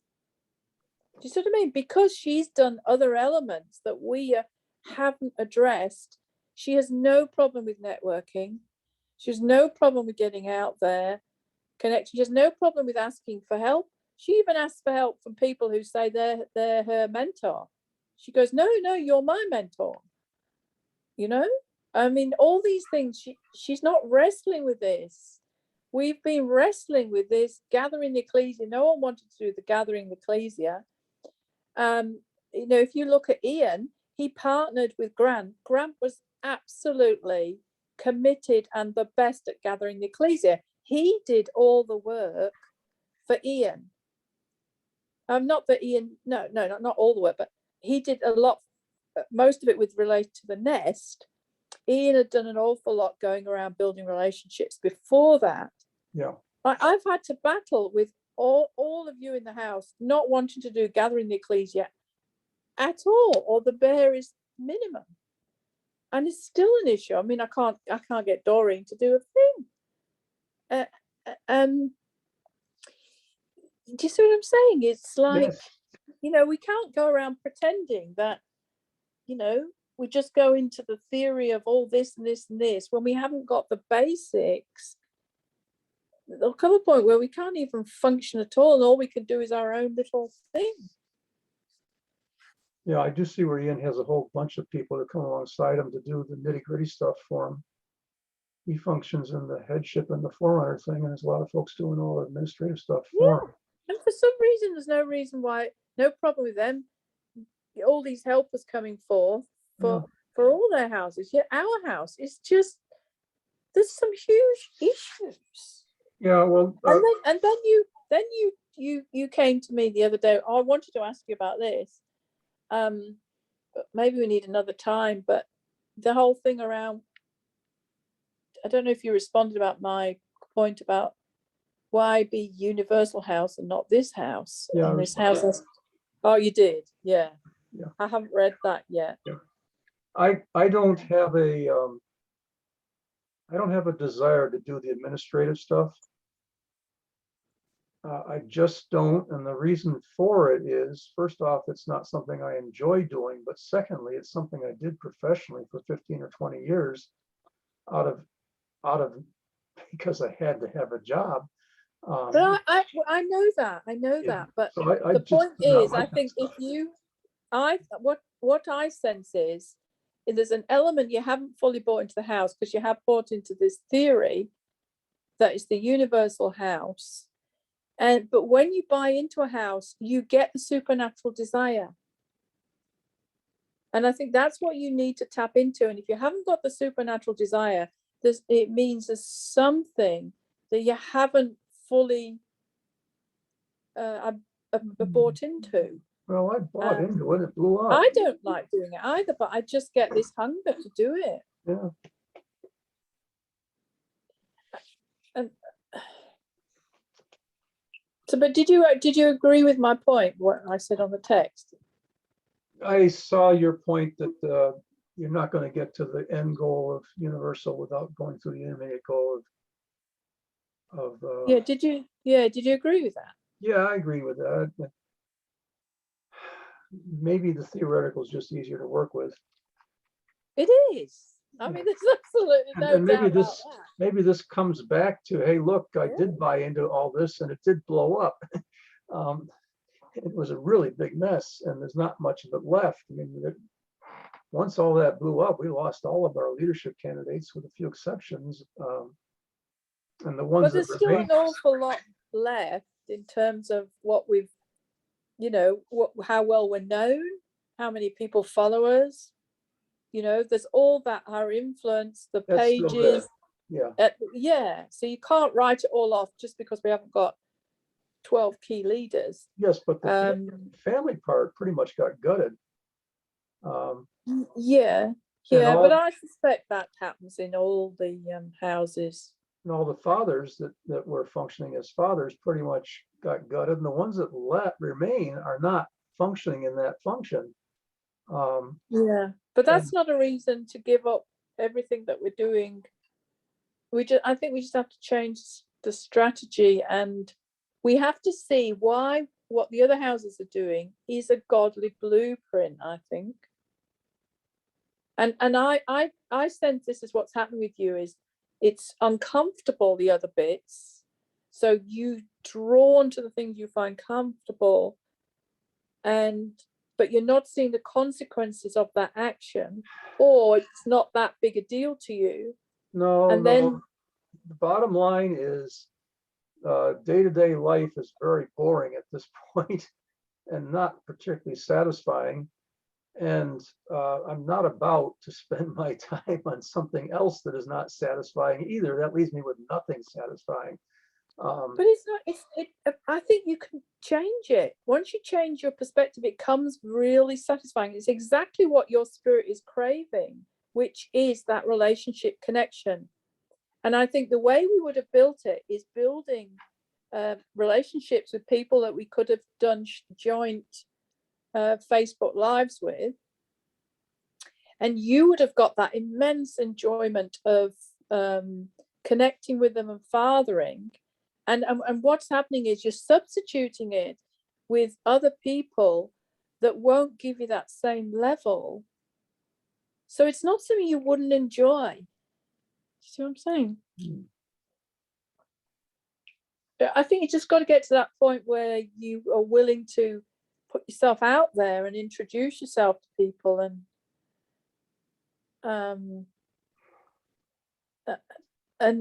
do that kind of that sort of networking, which you're very good at. It's not like you can't do it. It's for some reason you just shy away from it. And I think that's what I'm craving. Is I'm craving to be having lots of dialogues and Facebook lives with people who can have this immense discussion on these topics. Well, then we need to change our focus, because right now my time is going into answering chats and I do this grinded out stuff that has to be done, otherwise I get massively behind and then I'm really in trouble. So I grind all this stuff out that really isn't much fun. And by the time I get to something else, I've already done a whole lot of stuff that wasn't much fun. And I really don't want to do any more. Oh, well then, I didn't realize you didn't find that fun. I mean, maybe don't do that then. I mean, I always find the chat things fun. And I love to see where people are at. And yeah, I mean, don't do that. But because my so daily routine that's is the real. I go through, I do my Facebook, I do your Facebook, I do Heavenly Realms support group, I do OUB dialogue. If I'm really on top of things, I do a question or something on my Facebook. I invite everybody that's joined my become a Facebook friend for me to join Heavenly Realms support group. It's just a few of these days. Whoever's joined me since the last time I did that, since yesterday. I invite a number of people to your public Facebook page. Now I'm partway done. Now I go to Telegram and I do all that. Today there was like 30 of them. And then I go to Messenger and do all that. Then I do yours. You don't need to invite people individually to Telegram. You can Yes, I just do. send the link. Well, I'm inviting them to the Facebook because my Facebook doesn't allow me to push a button and invite everybody on my Facebook as a friend at one time. Yeah. I got to go through and do mechanically. I wasn't envisaging you doing it in that immense detail. Well, yeah. So I mean, if you don't want to do it, I don't think that. That's just what I do. And I've got through my entire 4,500 people to invite them all to Heavenly Realms support group. By doing that over a couple of months' time, I finally got them all done. So now I just do the ones that recently joined me as a friend each day. That's all I have to do. So then I go to the Messenger. Now, this is a couple hours in, and I do answer some questions here and there with detailed things that take some thought and a lot of typing. If I did any kind of, so today I took a walk, I try to take a walk in the park on a daily basis, trying to do encounter and such while I'm doing that. Today that took me an hour and a half, which was good. I got lost in the woods, but anyway, so it took longer than it should have, but I had some good encounter during that time. So it was productive. See, maybe you should do that as an end thing. not the first thing. Well, I have to And because and it's too hot to go out any time of day to take a walk. no, I'm talking about answering the chat. Oh, Because that's the kind of thing that that's not that vital. And I really thought you enjoyed it, and I thought that there was some good dialogue yes, happening. So I I'm do, but my surprised. point is I'm a couple hours into my day by the time I get through all this stuff. Yeah, you see, I think that's the wrong way around. Yeah. Maybe we just do that at the end. If you've Yeah, got a bit of time, do a fraction of it. I mean, and once you're not doing all this inviting thing now, that should cut down. That takes me 5 minutes, Jane. I'm only doing like 5 or 10 people a shot. I mean, it doesn't take me 2 hours to do all this. I don't get it. And I like the connection, and I like finding out where people are at, and things come to me, and it's part of this, secrets and moving them where exactly it itches thing. I do enjoy that, but my point is, by the time I've done that, I've used up a good portion of how much time I'm willing to commit to it. Yeah. Well, that shouldn't be 2 hours. I would definitely say change that around. Do all the other things, because I thought you did it the other way around. I thought you always woke up, you did your pages, then you did my personal stuff, and all this became, last priority. Well, I do your stuff last only because it's the most vital stuff. And I've always done things to do all the small little things, get it all done before I tackle the big things. Time management, that's really bad Well, strategy. You should always tackle, you do the important before the urgent, and you always tackle the hardest things when you're in the freshest mindset. And that's the typical mistake most people make, get a lot of small things out of the way first thing. It's the worst thing you can do, because you're wasting the most valuable time when your brain is fresh to do the hardest thing. That's a good point. Yeah, I used to teach on time management. That was one of the biggest things.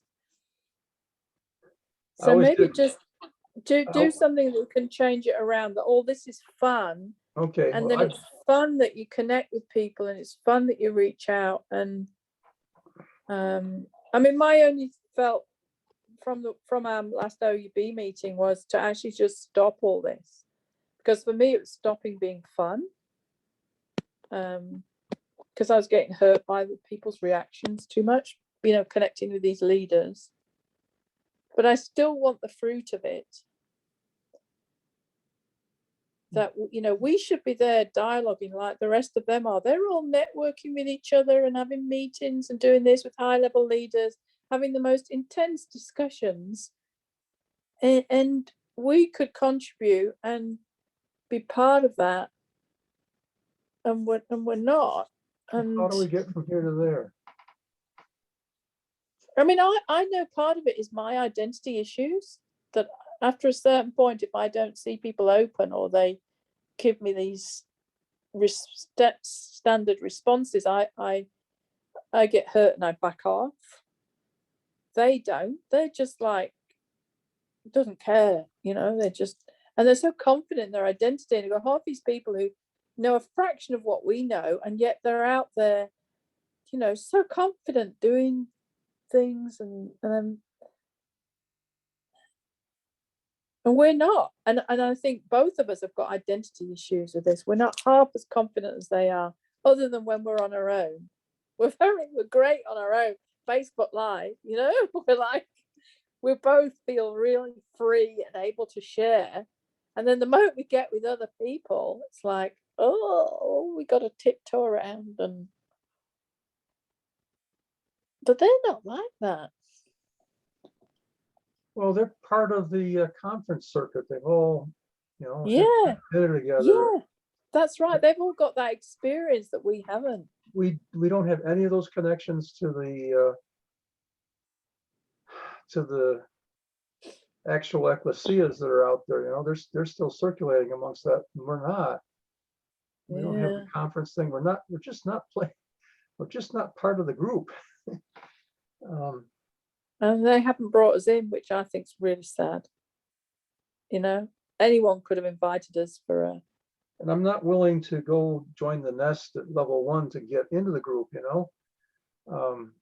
No, I don't see that's the answer either, because yeah,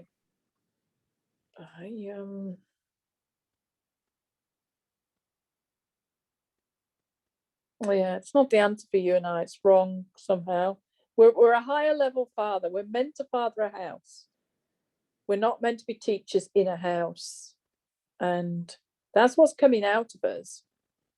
We've just got to have the confidence of that and find people who will connect and don't have all this rubbish going on.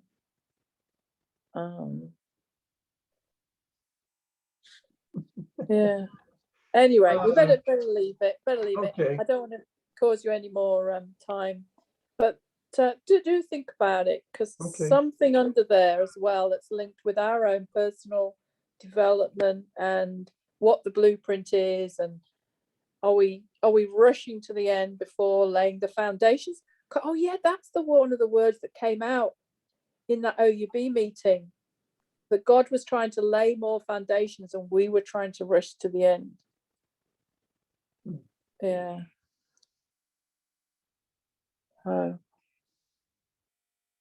Just think about that and see if we can get us both in more of a joyous way of operating, really.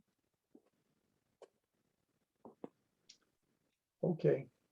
Well, thank you so much for the coaching. I really, really do appreciate it. And wow, your coaching is really, really good. Good. We got off of coaching for a bit there, but still. But your coaching questions were fabulous, and the way you ordered it and structured it. So I hope that you can feel that increased confidence in your coaching ability. Yes, and you have successfully training me. And I can see you've got a natural flair for it. So it's fabulous. Thank you so much. It's You're really welcome. helpful. It does match my temperament as far as coaching. That does match me. Counseling be something I'd be really, really good at. Yeah. And I think there's so many things you and I need to dialogue with. We can't allow it to become last, and we do all this time with all these other people, and then we too exhausted to do each other. There's so much needs to come out, and I feel like I can't get that freedom in the bench. I'm feeling like I should go to the bench less, but do more time one-on-one with you. Yes, Jane, to be frank, we don't have a bench.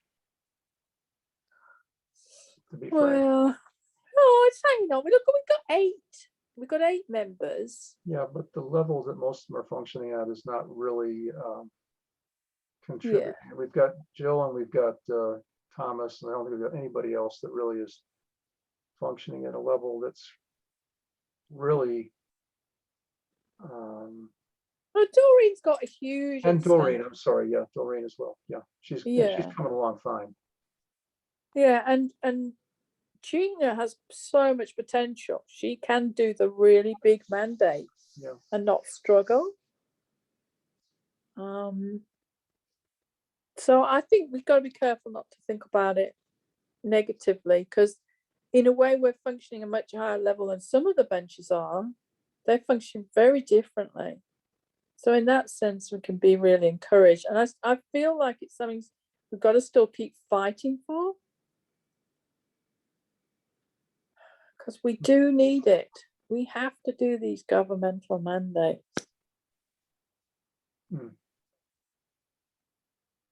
Yeah. And I'm thrilled with Karen. Yes. Yeah.